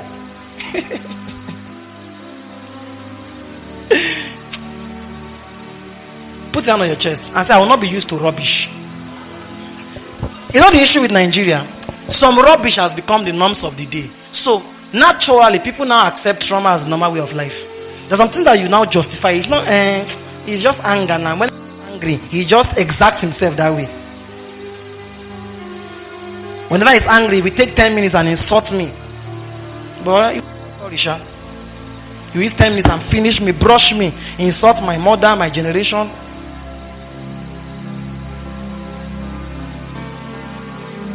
But it's not too bad now. It's not just insult.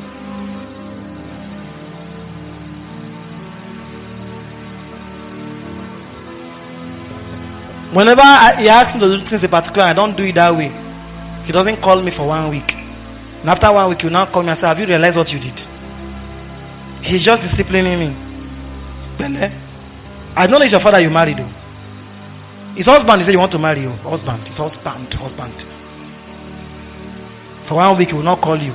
And after 1 week, he will not say, have you learned your mistake? Bele, man of God.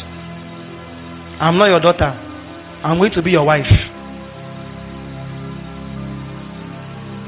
Are you with me? The day you realize that woman will be your wife, you are delivered. That statement looks like a joke, but you will get it one day. Because some of you, but it has not dawned on you. The day it dawns on you, you are delivered. Everything will just change in your eyes.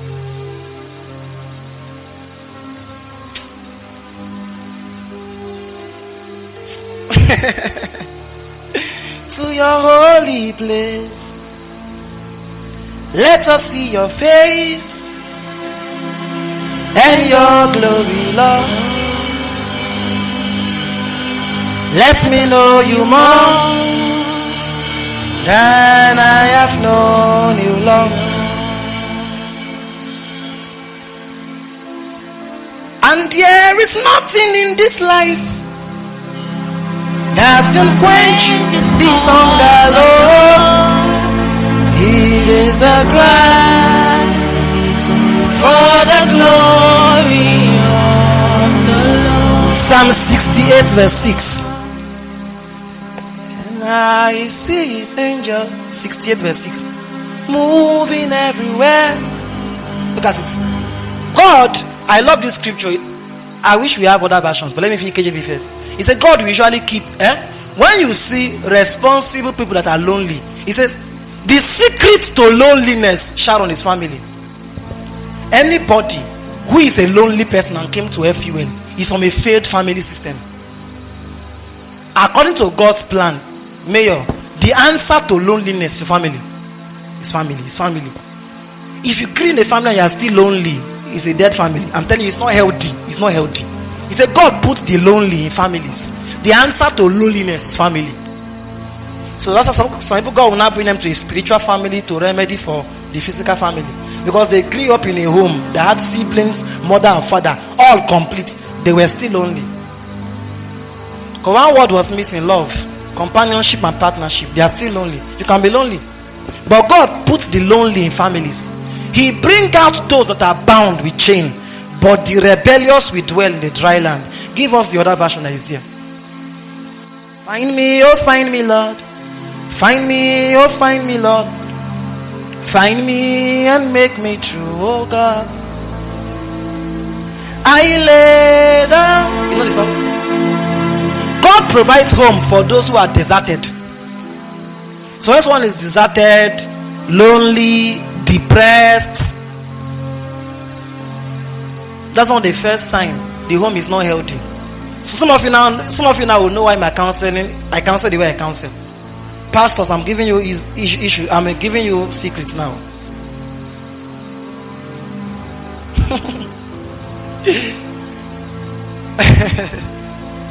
They put that when I see them, I know the only answer to their problem is to bring them close.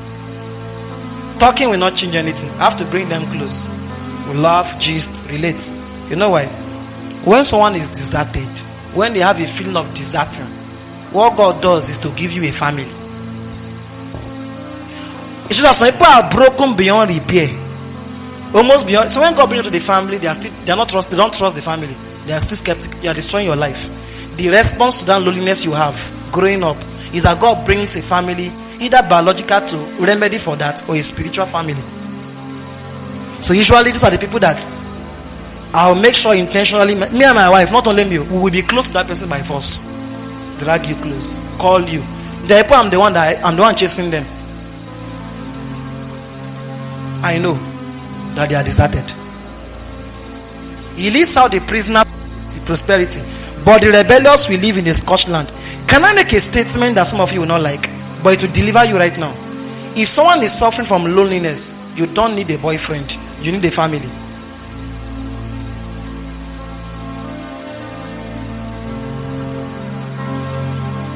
Your spouse was never created for loneliness. You are using that person. When I get there, I will explain. He's down. Most girls that come from lonely houses, when they leave campus, they want to enter a relationship immediately, on the level first semester. That's foolishness. There's something that they are missing. They want to remedy for it, and they feel the remedy for it is a boy. It's not a boy you need. It's a family you need. A whole family. That means you need a structure. Preferable for you, a married pastor, a married person. You need that structure, or someone is in a relationship, because you need a system of man and woman. You need that man and woman system. You need it. Is it making sense? That man and woman, you need it. A place that is now like home. Then you come close and you begin to interact like family. If not, if you try to date someone that way, you will be using that person. And at the beginning stage, the person will not complain.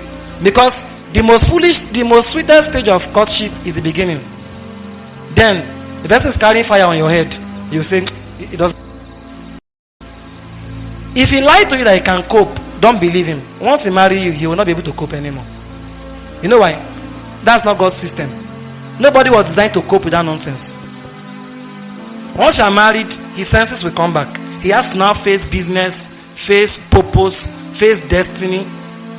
He will now start complaining he does not have time for you like he used to. No. The issue is that you were not healed. You are not trying to use him as your pill. Meanwhile, you're supposed to be healed before you bring him into your life. This is how we get it mixed up, and this is how we just scatter everything. Are you with me? Some of it's not relationship you need now. It's healthy home. A healthy family setting. I'm telling you. You'll be fine.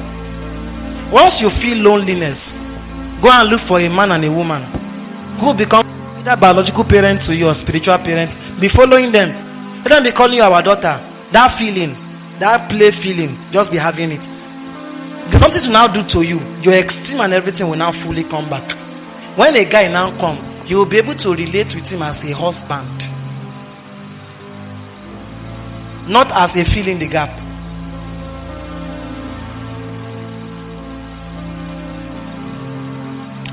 When a lady's quest for attention is unnecessary, this is a problem.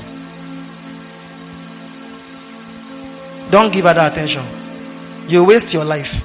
Some girls, the guy that can date them is the one that must abandon their assignments and give them full time. Their low self-esteem is so low that the guy will have to drop everything he's doing and spend all the rest of his life always with her. Because that's the only way a bank can be full. You are using him for something he's not meant for. He's meant to be your husband. Hello? Not your emotional gap. Go and fix yourself. You have a problem. You are traumatized. Your problem is that you didn't grow in companionship. You didn't grow in family life. Are you with me? Let me give you an example. We are friends.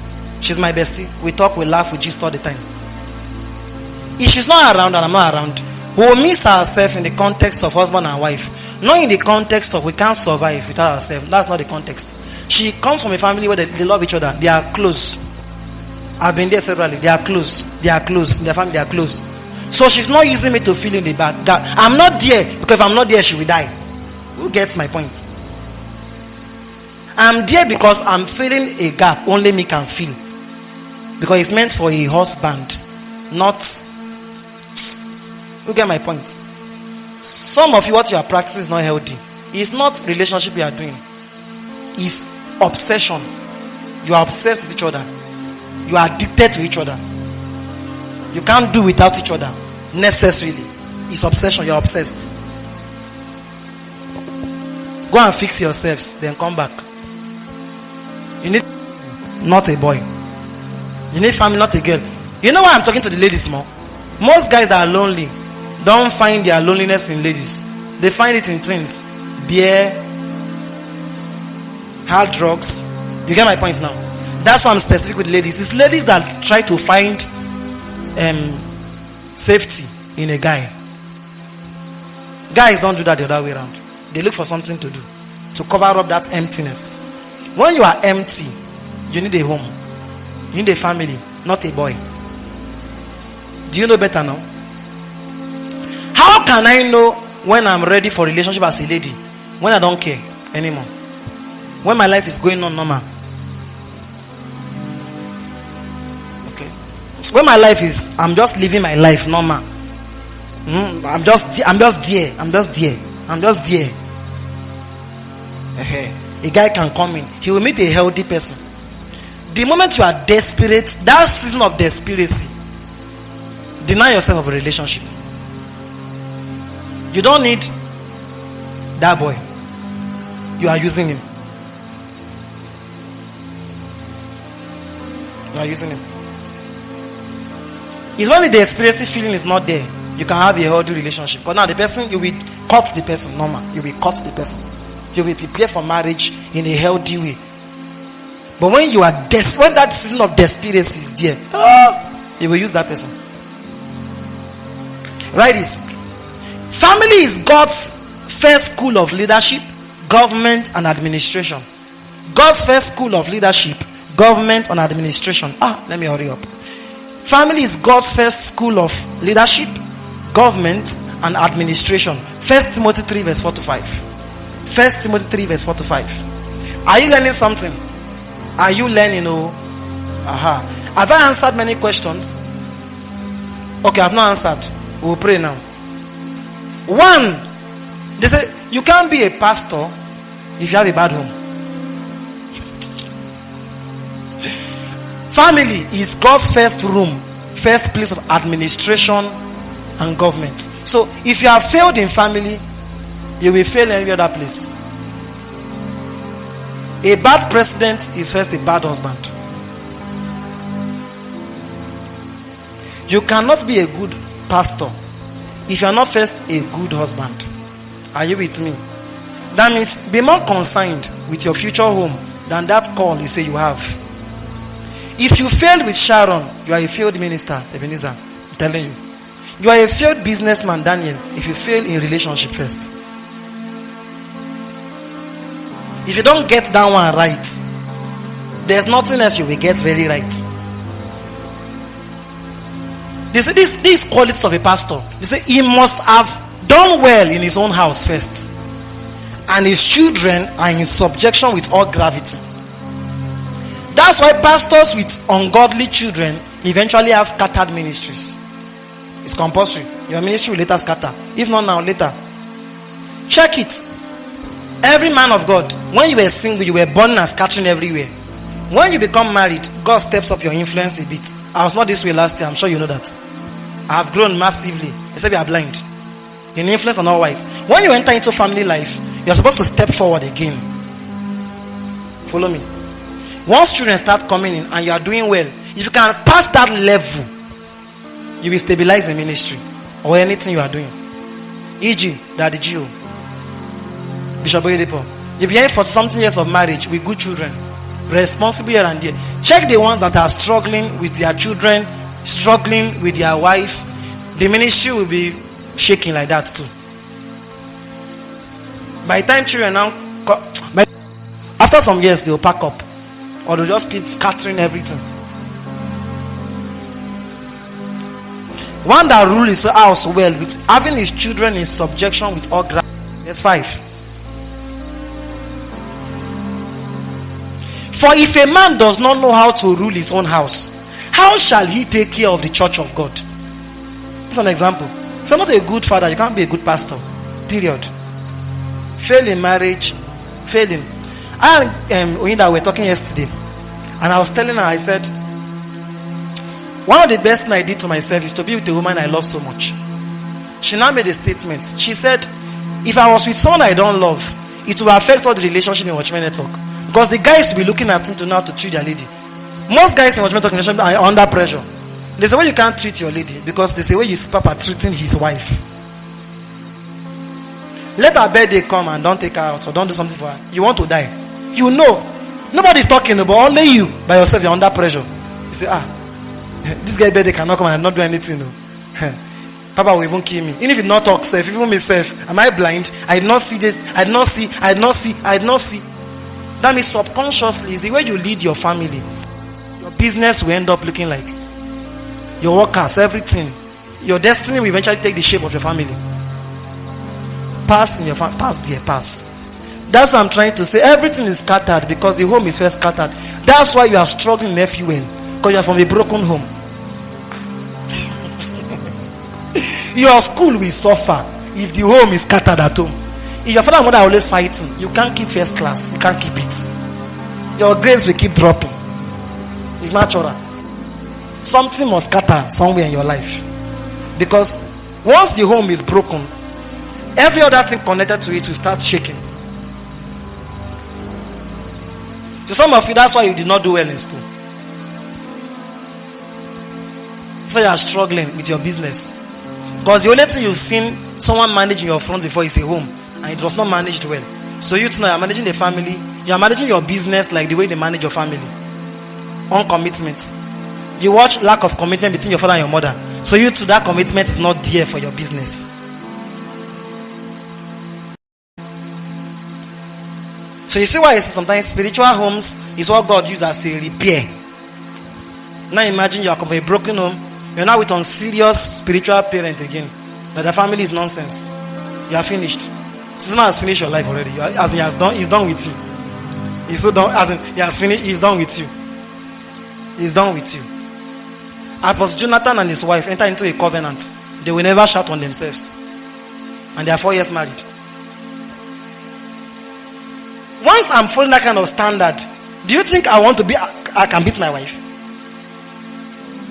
That one alone is already pressure for me. For the past 4 years, he has not shouted on that woman once. Then me, I don't know that I gave mama a blow. I gave my wife a blow. She came to meeting one day. She had to put makeup here because it's red. No, now. If you will follow someone for long, one of the criteria should be their home to affect you. It's not negotiable. Even mentors, not just fathers, even mentors. Yes, even mentors. It's to your good. Choose mentors that have stable homes. Thank me later. What you watch is what you consciously do. Telling you. Genesis 18 verse 19. So the home is where everything should start from. For I know him. So this is God saying, why I'm choosing Abraham is because I'm so sure his children will have sense. Look at it. For I know him that he will command his children and his household after him, and they shall keep the way of the Lord. Are you seeing it? So God said, I cannot keep a secret from Abraham in verse 18. You know why? He said, why I'm telling Abraham my secret is because I'm so sure that he will command his children and his entire house to have sense. That means there are certain things God cannot give that your future husband. If God is not certain, he will have responsible children. That means there are things God gives you not because he trusts you, but because he trusts you and the future family that will come out of you. Some graces are given to some people because God trusts not just them, he trusts the kind of family they will produce. So now put the scripture in the opposite. Now go back to KJV. Put the scripture in the opposite. In the opposite. What will happen in the opposite? For I will not tell Abraham my secret, for I don't trust him, because his children will end up like as useless as him. That's the opposite.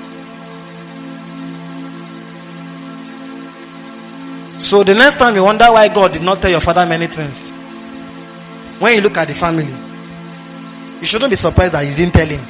He couldn't tell him. He couldn't have told him this kind of things. He doesn't trust him. May God trust you in Jesus' name, and trust your future family with many things. Write this next. Family is where your identity is shaped. That's where you find yourself. The family sphere is where identities are shaped. You should find yourself in your family. Not purpose alone, identity. Who am I? Who am I is a question. Especially if your father is absent, you will struggle with that question longer. Because the person responsible for giving identity in families is the father figure. Most people struggling to find purpose have absent fathers, or he's not there. Maybe he's late, or he's alive but he's useless, or he's alive but he's absent. They will struggle with purpose. You know why? It is a father that gives you identity. Mothers give you love and care. Write it. If you're not receiving it from your mother and you're a lady, you have to pray very well today, because you will do the same to your children. Whenever they say care and love, the person is supposed to be coming from, if you're in a healthy family, is your mother. The person that is begging your dad not to beat you, not the one saying kill her for me, useless girl. That's trauma already. You will not know. Care and love comes from the motherly office in a man's life. Only your mother will still come to prison when they catch you in the street. They need to go and smoke in their aim. She will still come and check you. Your dad will cross his leg and say they will deal with you. Stupid boy. They are the one. Because discipline is from the office of the father. Discipline, stability, and identity is from the office of fathers. Yes, it's from his office.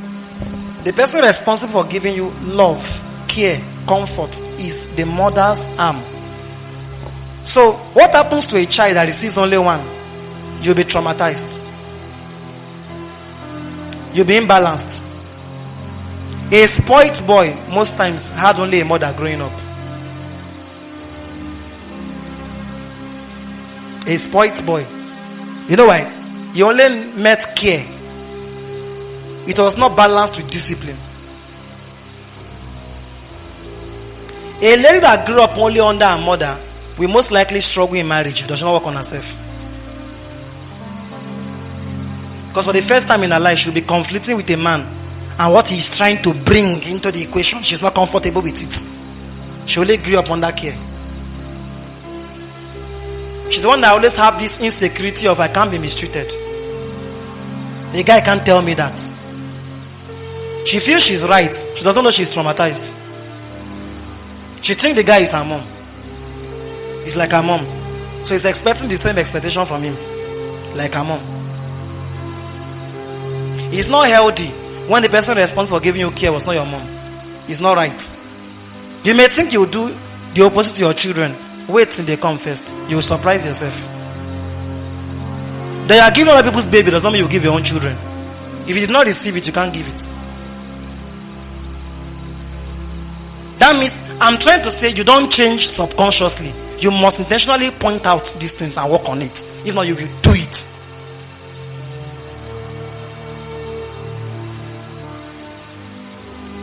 Your mom should be that figure in your life that when your dad is saying, so there's nothing, there's no money. She's the one that will go and carry that Agari shop money, 2K, and quickly send it to you and say, manage it. Don't tell your dad. What I'm saying, it doesn't make sense to you. It's problem.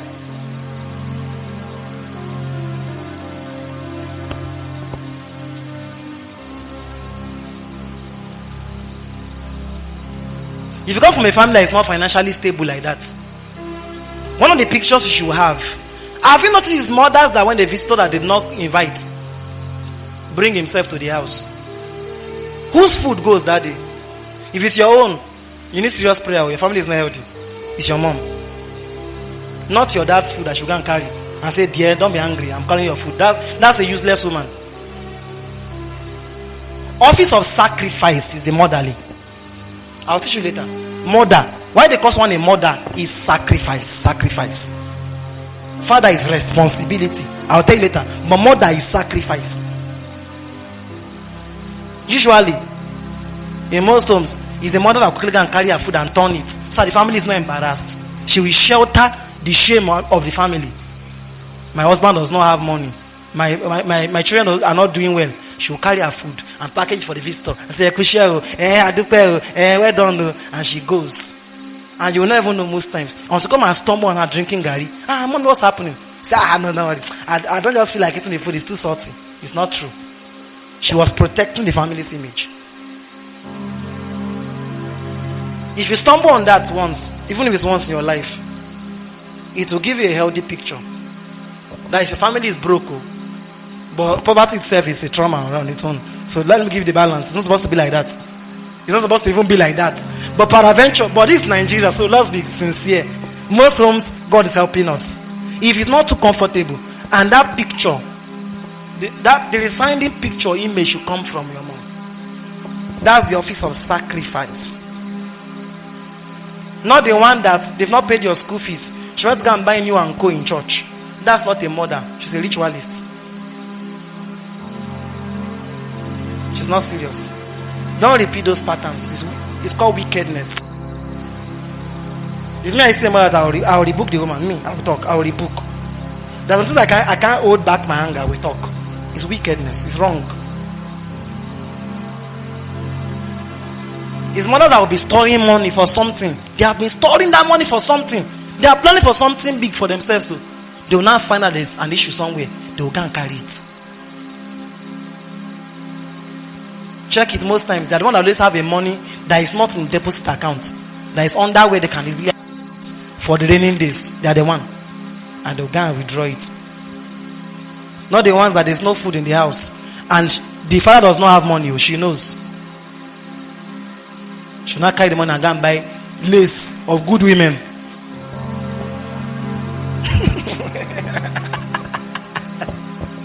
Good women in church are buying lace. Should I carry the money and go and use to buy lace? Your children have not eaten, but how would they say I did not sew lace for the anniversary Egbe meeting? And some of you have said that madness from this small age. I'm not joking now. Some of you have said that madness from this small age. There's a dirty attitude that most ladies have. If you have that, to stop it. Draw your priorities well. Your younger sister is staying with you in the house. She's seen you carrying money to go and buy lace. And you guys have not eaten for the past 3 days. You have mind to go and buy lace money. Lace. She now see you singing in the choir with lace. And her heart is swelling for you. And I wonder why you sang and presents. How will presents come? When they block your heaven. Fill my cup, Lord. I lift it up, Lord. Come and quench this thirsting of my soul. Bread of heaven, come fill me till I want no more. Right? So it's a family that your identity is shaped. Your world view. That means the way you view life. That way you judge life from is your family. Is where you were raised. Is your family that change that give you perspective. The way you view life. So that's why if you notice that you have issues with eating 2 meats at once in your food, it came from your family. Are you with me? The way you view life is usually constructed from your family. That's why I said until you start becoming sincere without sentiment, you must, before you get married, you must sit down and separate the things you took from there that does not align with scriptures. Drop all. Don't bring them into your family, your new family. Don't bring them. Drop them. It's from your family you grew up and you perceive that it's normal to call people idiots. You dey mad. Your head not correct. So you will swear for your children. It's from your home. Are you with me? Your worldview, your perspective, the way you view life is from the family sphere. Ministry is just coming to just change it later. But the original place you get mindset from is your home. It's family. Yeah, it's family. The way you will view your husband later is from your home. It's from how you were raised. If your mother raised you to be suspicious, you suspect your husband.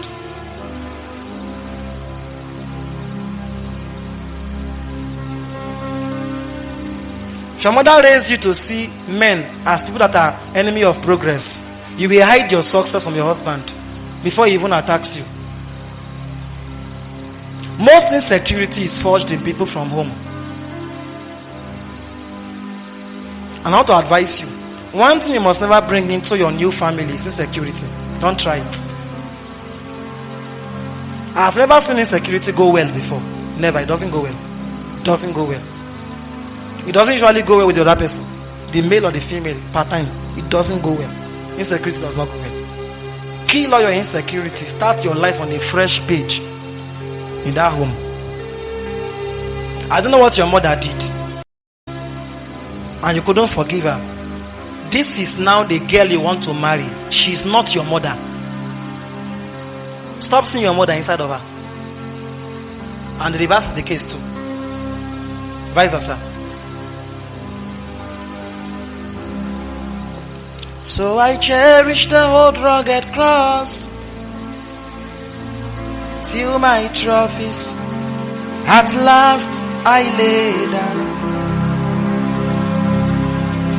I will cling to the old rugged cross and exchange it someday for a crown.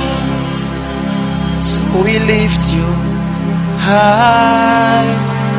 Yahweh, Yahweh, you are Adonai. Yahweh, Yahweh. Hallelujah. The home or family is the source of most functionalities and dysfunctionalities. Yeah. Family is where you take trauma from. It's a source of functionalities and dysfunctionality. It's a family. I've not even moved much. And we must finish this particular one next week. It's a must. Adonai. This is what we call programming or loop. Loop is L-O-O-P. L-O-O-P. The one for loop O. Let me tell you the meaning of the word loop. Loop means a program sequence of instruction. A program sequence of instruction. A program sequence of instruction that is repeated until a condition is satisfied. I will explain. It is repeated until a condition is satisfied. It is repeated until a condition is satisfied. So, may you look at me. It is a machine, for instance, and we have 15 Ankara here. Loop means I will do something to the machine that when each of them is passing, it will be achieving the same result on them. That is how families are raised. That's the word, that's the place the word loophole comes from. It makes sense now. So loophole is a hole someone created in your family that is now a pattern. So loophole is not your area of weakness. Loophole is an area of consistent weakness throughout the generation. One person will just open the hole, then it becomes a pattern. It's a pattern that now makes it a loophole. Loop means programmed set of instruction that is repeated. So dad married, pursued his wife, brought a second woman home. Your grandfather did it. So now you will notice that you will have too much issues in your relationships. It's a pattern. It's loophole. It's loop that is using a hole. Is making sense? Take us back to Deuteronomy 7 verse 1 now. I said I will show you which of them is family, right? Family is the last one, Jebusite. Deuteronomy 7 verse 1. Kai! Yahweh, we lift you high. Yahweh, Yahweh. Kai! So Jebusite, that's family, the last one here. Guess what? Jebusite is the former name of the place called Jerusalem now. So Satan was the one that made them to name this place Jebusite. But when Israel captured it in the promised land, they now changed it to Jerusalem. Jerusalem is from the word teaching of peace. Teaching of peace. That means the original structure God had in his mind when he constructed family was to achieve Jerusalem, a place where peace is taught. But guess what? Jebusite is from the word rejection. Trodden down. Based on the way your family look like, you can know who is governing that family, God or the devil. Is it a place where peace reigns? A teaching of peace, or a place where you are being trodden down? You faced rejection. I'm telling you how to build homes. So you can either be building Jebusite or you are building Jerusalem. It was when David sent, that said the first person that can capture this place will become his captain, that Joab now went ahead.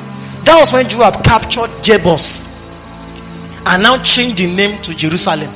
It was not Jerusalem before. It was David that changed the name to Jerusalem.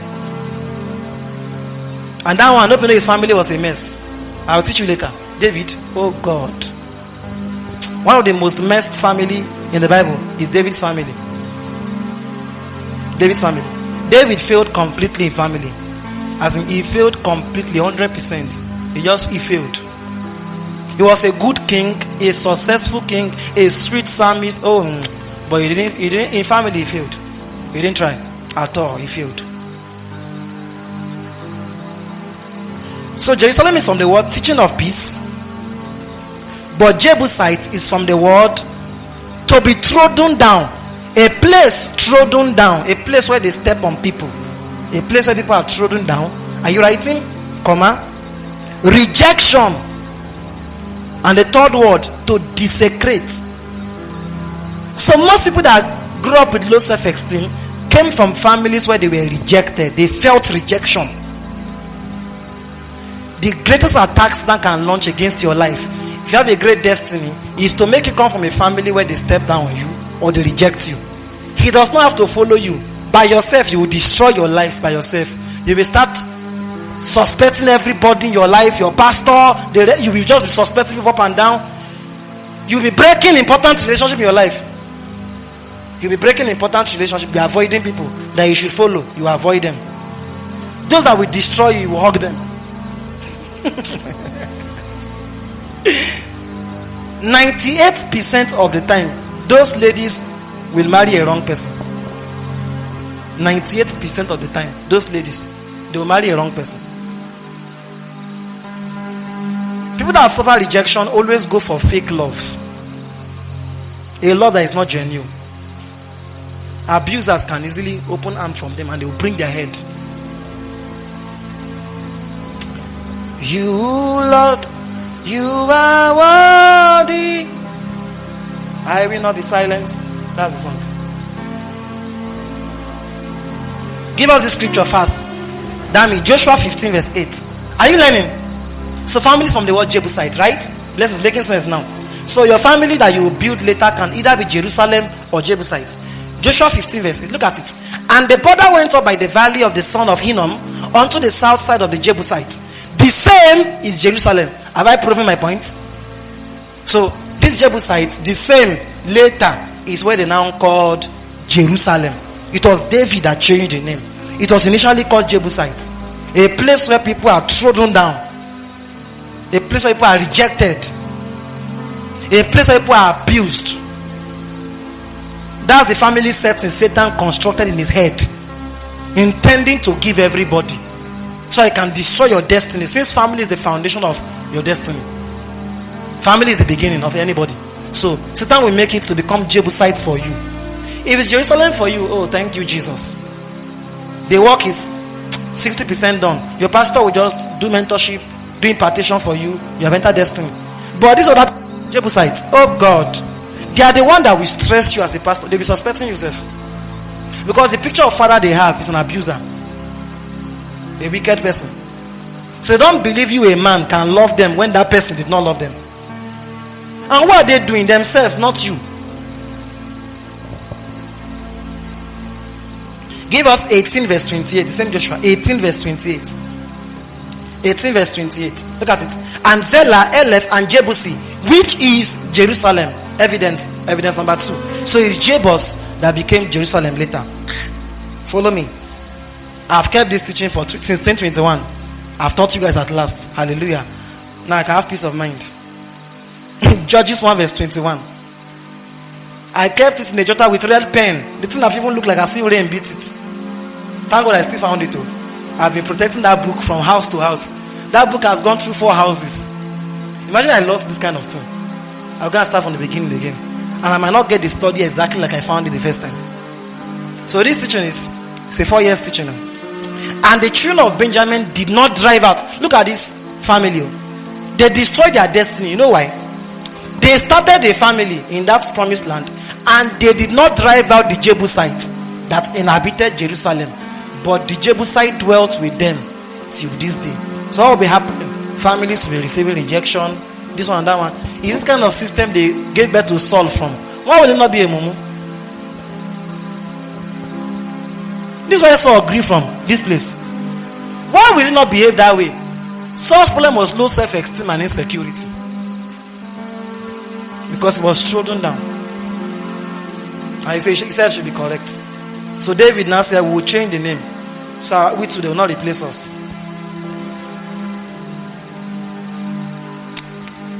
I wish we can read a particular scripture, but there's no time again. Now, write subheading. What is God's original vision for family?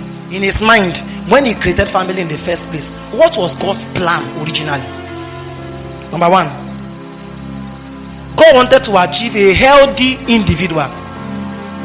Oh my God. A healthy and a wholesome individual. May your son that is whole. That means the best gift you can give God later is that any child that comes through your womb will be whole. Don't release them into school traumatized, scattered, rejected, battered. You did not try for that child. So the first thing God wants to achieve in family is a wholesome individual. So when you are not healed, you have failed the first principle of family. If you are traumatized, go and heal. Until you heal, don't marry. You will transfer that thing to an innocent generation. Because the first thing in God's mind is that I want a individual, a person, to be whole, healed. Then that person should not go and start a new family. So in God's mind, the first thing is a healed person, a healthy and wholesome individual. And there are 5 areas God is expecting you to be healthy. When you are still single, before you bring someone into your life or go and look for somebody or accept someone as a girl. Number 1, spiritual health. If you are looking for a man that will help you and pray, you are not serious. You by yourself have a healthy spiritual life first. Sir, how can I know I'm ready for a relationship when these 5 things are satisfied? That's the time. Spiritual health. You by yourself, you are pressing into God already. You are submitted somewhere, you have sense. You are growing spiritually. Some of you have to go and bring boy in before growth. Now it has messed up. You are single back again because you didn't get it right. Spiritual health. Number 2, emotional health. You must be stable emotionally. If you're not emotionally stable, don't start a relationship. You don't need one. Heal yourself first. You were raped before. You've not forgiven the person. You are still carrying the trauma up and down. Emotional health. You don't need a man. Please. Heal up. Heal up. Think of your children and pity them.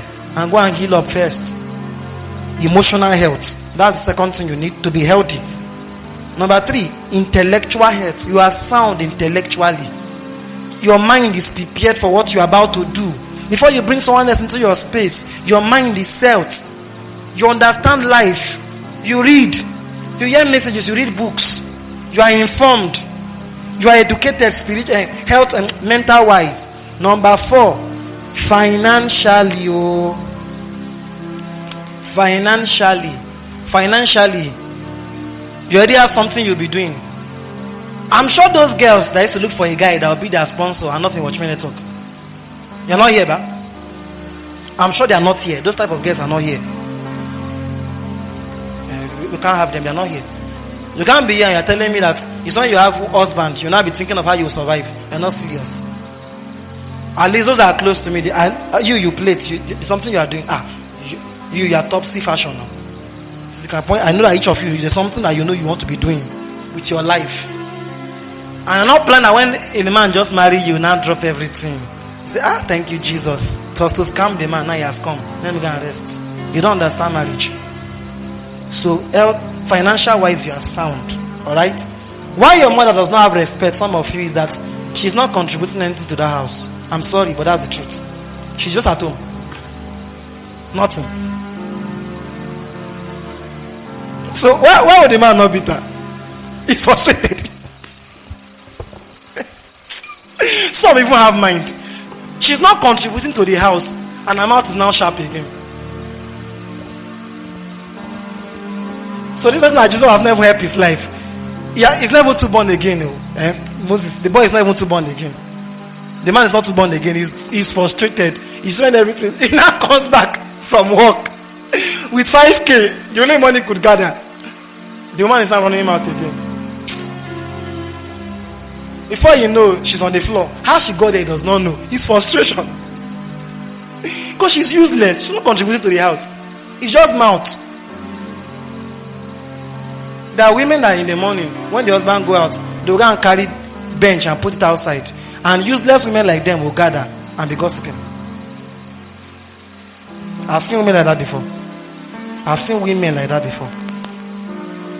They will not put bench outside. Other women will now come. They will gossip from morning till evening. Such a woman can never receive respect from her husband. It's not possible. He's a Christian. He won't beat you and insult you. But it will be obvious that one secretary give you understanding. One secretary is hard working to finish the young man. So yes, sir. Come and drop the file.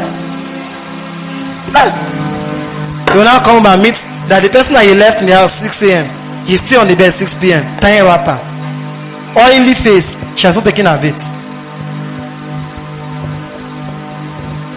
I'm trying to say, know what not to repeat. I know it's basketballs we are throwing, but I do not know your house. Don't be angry with me.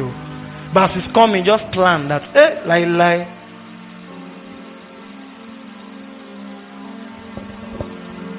Something had to come by inspiration, but I won't say it.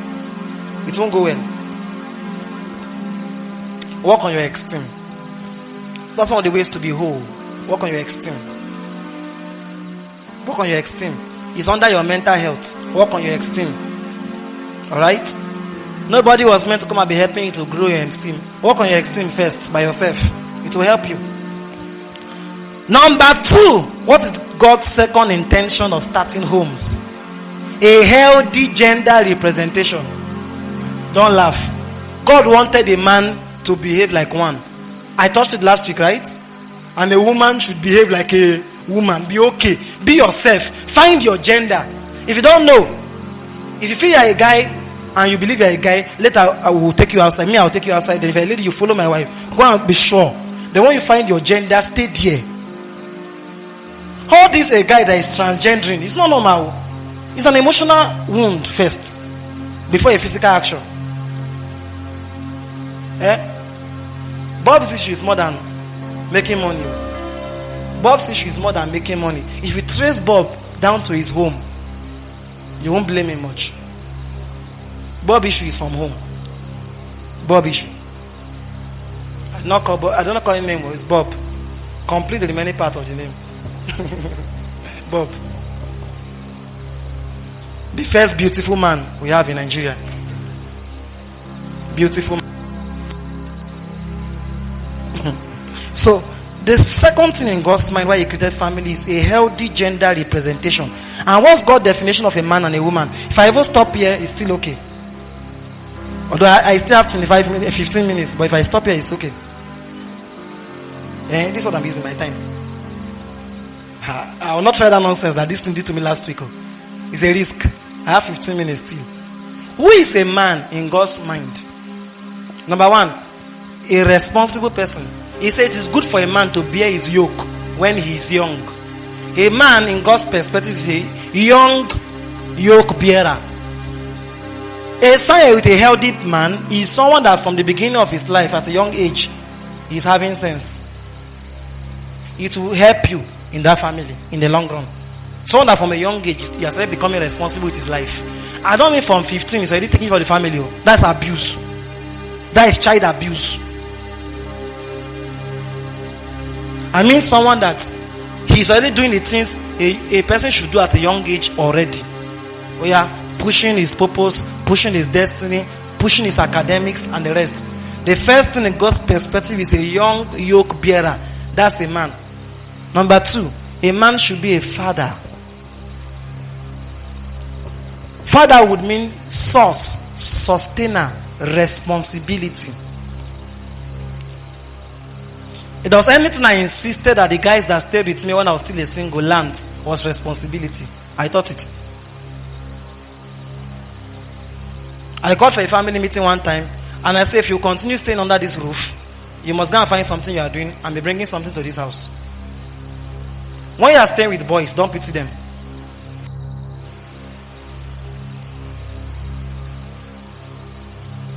If I'm some of you father, I would have chased out of my house a long time ago. So you are irresponsible. Why you can be postponing things in your life? Because you are irresponsible. They are lying, they are spoiling you. If you are growing under a healthy family, you are a boy. There's an age you will get to. They should start putting fire on your yansh. Yeah. Find something to do with your life. Is this school you want to do? Or is trade you want to learn? Now say he's still a small boy. He will bring baby to the house. Give him time. When a man is not using his muscle, he will use the third muscle. Teach him how to use this one early. So you're not going to use the other one and bring baby home. Because a boy must walk. A boy must walk. Boys were not created to be useless. They were not created that way. Men were created to be active. Teach them to walk. And if they don't, they will walk. They will walk. I'm telling you. So when you see a boy that stays outside the house, they're only doing simple. The solution is not just prayer, and it's not we have been kind to for one prayer house to the other. It's not prayer house. Find work for him. Put him in school or find trade for him. Let him learn. He will be more responsible. Men were naturally not created to just be dormant. They will use the other one. They will use it. I'm telling you, they will use it. Even a king that took break, one time the break brought in Bathsheba. Bible says kings went to war. David was strolling on the zinc.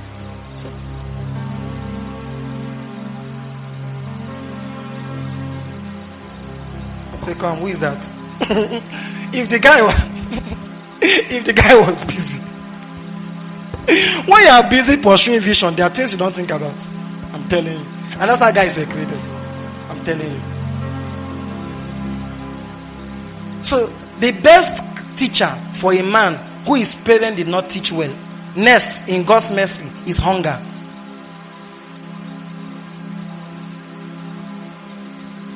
There's a way guys think well when they are hungry. So when you don't take steps for your destiny, they don't teach you to be responsible. God will allow hunger to teach you. That's not God's original plan. But you will allow it. Since your parents did not do the work, hunger will do it. When the guy becomes hungry, they become inspirational. The guy will just be thinking how he will take the whole world in 5 minutes. Huh? You will not. I'm not joking. Thoughts. Guys, am I right? Yes, the guy will just say, wait, I cannot afford 15 naira corn like this. No. It's not a bad challenge. Yes, it's good. It's not pressure. It's a good challenge. It's a healthy way, guys. You are meant to be responsible. Whenever there's hunger, sit down and think. When you think, tomorrow you will have sense. If you use the whole day to think and you not eat in the evening, and it's about to come out.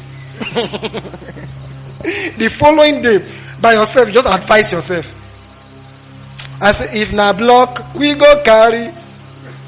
If na you condemn, we go do. They say one guy will just make you. You want to? Have you seen guys that want to do the whole work in the whole world? It's hunger. The guy will just say, I want to enter into painting and be doing bricklayer joint. I'll now do the electrician in the night. Leave him. His motivation is doing him. Hunger makes guys catch ideas sharp. You get? Father is from the word source and sustainer. Abba. It means to be responsible. Sir, at what point does a guy become a father? Before you marry him. You don't become a father the day you give birth to a child. You become a father, that's why you marry a woman. How can I know a girl is my wife and she's good to be married? She too must be a wife. Hope in the Bible did not say he that findeth a woman. It's he that findeth a wife. If you find a woman, you're in trouble. They warned you already. Find a wife. I would have bought extra fuel. I wanted to beg you. Let's rush further. Husband is the emotional side of a man that makes him take care of a lady emotionally. If it's not there, that guy is not healthy. So a guy that was not brought up well by his parents, that was rejected, can he be a good husband? No. He's constantly traumatized. So when you come and meet him as a lady and you're trying to lean, what was that? His heart is as hard as rock. He does not have that husband dimension. It's that husband dimension that makes a lady to be comfortable around a guy emotionally. That's the warm embrace of the guy. Not physical warm embrace necessarily. That's the accommodation level of a guy. Check it out for a guy. Is he a husband? Although most times ladies are more drawn to the husband dimension of a guy, even though he's irresponsible. That's by the way. You say, why now? Why isn't? Why am I? Okay, let me finish. So, then fourthly, the guy is supposed to be what? A priest. That's answered your question of, should he be more spiritual than me? Yes. In God's mind, the person that's supposed to be waking up in night is both of you. But for only one person that has sense, the man. There is something he does to you growing up. And it's your father that used to do shaga ba ba ba ba ba ba ba ba ba. Faith. You're blessed. You're blessed. And as you have seen the what's it called? The bulb of the room going off, it was your dad. Huh.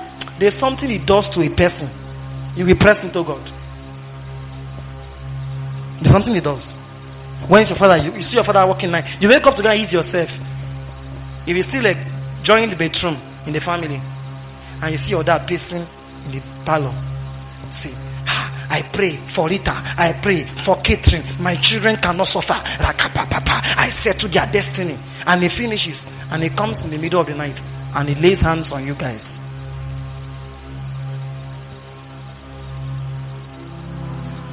And there's also a trauma it causes. When it's your mom, you see doing that, and your dad that time is like, that was not God's order of things. That was not the idea in God's mind. God's idea in God's mind is priests. That's why me personally, my standard for releasing guys into relationship is spiritual seriousness. No son that is not serious can meet me and raise a guest matter. I will not listen to you. Go and fix your life first. Go and pray. You want to add a girl to your confusion. You pray once in a week. Only when you hear a message that gives you burden, you know, because leave that woman alone. Leave her. Stop seeing. And guess what? They are the one that used to see fine girls more. They're desiring girls that are on fire. You don't notice? They will come into a ministry like Watchmen Talk and just spend 1 week. They will look for the best lady, the one that is releasing fire on the pulpit, and the person is not serious spiritually, but they like fire branded ladies, so that they can use to cool off their responsibilities that they are not doing. So on the lady's part, who is a woman in God's idea? A lady is supposed to be what? A mother, a wife, and a minister. Mother is sacrifice. Like I told you earlier, wife is the emotional need she gives her husband. And number 3 is minister. That's the place that serves. Serves. A lady that does not serve is arrogant. It's not Nigerian culture. Check scriptures very well. The third of a woman is minister. They know how to minister. That's why if you visit a responsible one, when they are done finishing you, you will see the girl as your wife. There are girls that if you visit, when they are done serving you, you don't need to stand up again. That's how some people found their way into the promised land. It means, are you sure that's not the way you found your way? Maybe that time you come and meet Sharon and see the God in the Papa share. I want us to discuss it as cosmates. Sharon will say, while we are planning to discuss it, I'm coming. She just got hungers. The man of God will not sit down and say, "Sha, blah, blah, blah, blah, blah." So are you fasting, sir? I said, I'm coming. Not really. Rakoski benakurata. You, they will come and visit you. You will say, "Well seated," 6 times. Well seated. Oh, wrong now. Wait, the balance is, I'm not saying I'm visiting our ladies and collecting their food, though. But I'm saying it's courtesy. That thing that was created in you guys inbuilt. Naturally, let me tell you one thing. There are 3 things that touches a man, and God configure you naturally to be those things. It's when you are doing those things, you reach out to their hearts. One of it is minister. Notice one of the ways to a man's heart is his belly. That's the minister dimension. The ability to serve. Apostle Simon said there are 3 things that must always be kept as a minister. Your kitchen. your bedroom. And your, is it bedroom he said? Or living bedroom? Your husband is assisting you, it's not his work. He's assisting you, it's not his work. The person who should keep the house serene is the woman. If it's not that way, it's wrong. Are you with me? What is light? Light makes you to be able to. Light means all of us can stay and coexist. Are you with me? So naturally, me, I'm a person, as a person now, I can wake up and sweep the house. And I do it. The reason I don't like doing is washing plates. Other chores I can do it. I'm doing it because I'm supposed to do it. I'm doing it because I love my wife. Are you getting it? But naturally, as a lady, you should have mastered those things staying alone. It's your duty. There are women that a man will go out and come back in the night. She's not changed the child's diaper since morning. You see why naturally we're not the one created for those things. When children start coming later and the man is not around, you will come back and come and meet a messed up house. Stop saying it does not matter. Some of you looking at me now, ladies, the egusi of last week, you've not washed the pot. You are not a minister. It's wrong. Oh, wrong. The egusi of last week, the pot is still there. You wash plate only after you have exhausted all the plates. The people that are looking at me, you wash clothes only after you have worn everything in your bag. So they wash clothes once in 2 months. It's bad. Africa makes it too. Africa only added their own to make women domesticated. Are you with me? But naturally, God created them to be ministers. Check it through our scriptures. When they were passing, what did Abraham say? He ran to go and dress the kid and gave it. Sarah served them. And when they were eating, that's when she was laughing inside. When they said she would give birth. You are the one that have not found it because you did not look for it. Roles are well spelled out in scriptures. Well spelled out. He said, a man, go out, walk in the field, come back and build your house. So don't say, if the woman is taking responsibility financially, you get, she's assisting you. Are you with me? Don't take it as a right. It's not right. You know what I mean? She's got to help you, not do the work. Not do the work. Are you with me? You get it? So, we have minister, we have wife. Oh, my time is up. On the dot. We have wife, we have minister, and we have mother. So how do I know a woman is marriable? She is these things before I come.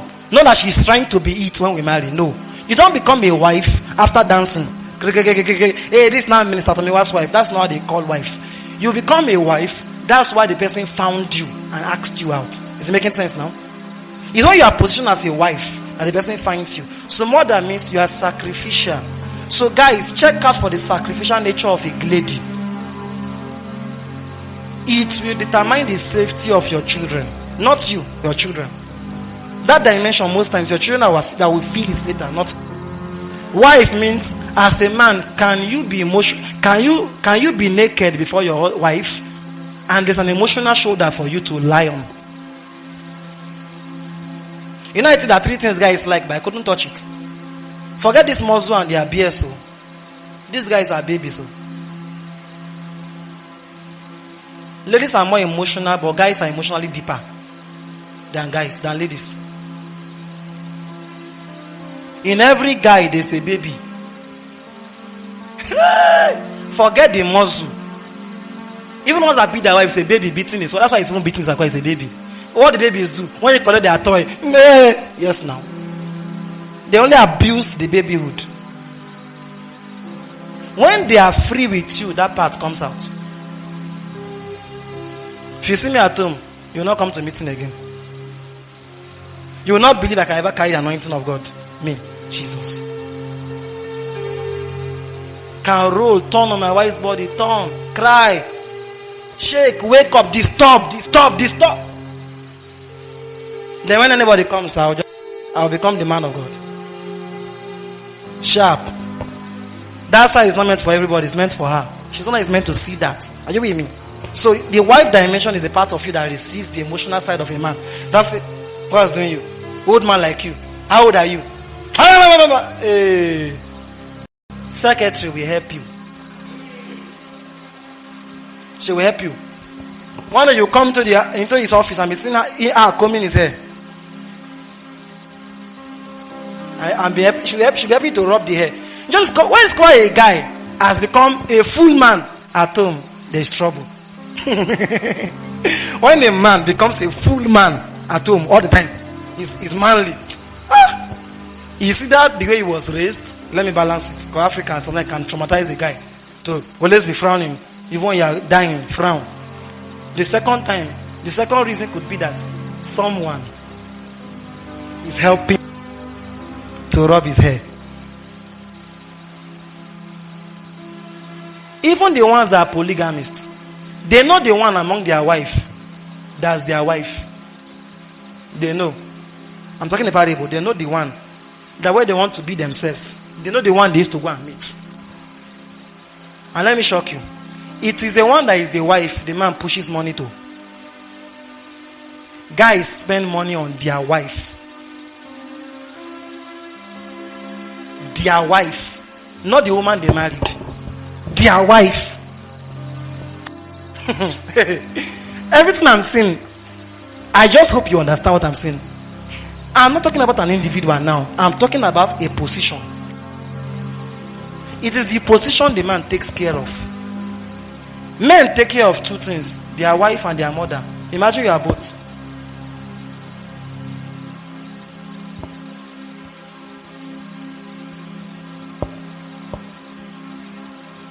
A boy is at 30 years. His mother does not believe he's grown. She will still treat him like a baby. Say, my son, my baby, come here. It's only in the house that you say the boy is an old man. That was doing him.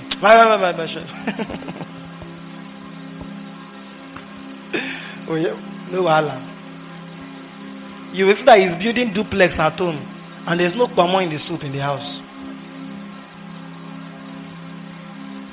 There are some rubbish that happened, that we know better now. We know what to do to correct them, both by prayer and by light. The moment God gives you a person and you're going to keep that person, you will keep him through your wife dimension. The day you lose that wife dimension, if a guy is no longer interested in you, someone else became his wife. But you are the official girlfriend and the official wife or ceremonial. But there's someone in that office who is doing your duty for you.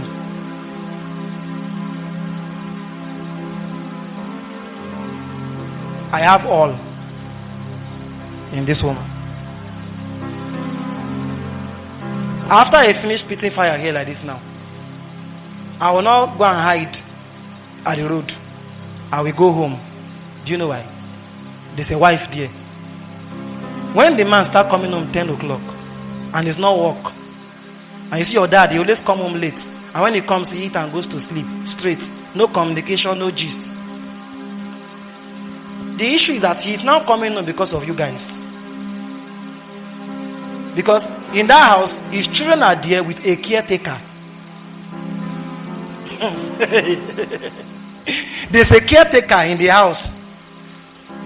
The best way to know a guy is no longer cool, he begins to avoid you. Guys fight by silence. When a guy packs up and just becomes, you know what I mean now? He's just now careless around you. He's gone. Or he's about to leave. Bring him back. Now you know better. Some of you will go back and with prayer, you will fix your parents' home the best way you can. Never see a man just come home and no matter what the woman say, does not argue again.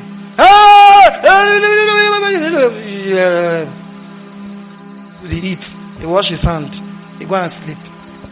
He is still coming to that house because of you guys, not that woman. If he loses that woman, he will not marry another one immediately because of you guys. If not, it's the following week. It's the following week. He'll bring someone in. Because the way guys detach themselves is they become numb. They become numb emotionally. They become carefree, I don't care attitude. They start manifesting it. Bow your heads and pray and say, Father, a good family will come out of me. Then some of you are praying for your family. Father, repair my father's house. Repair my parents' marriage. Repair my parents' family.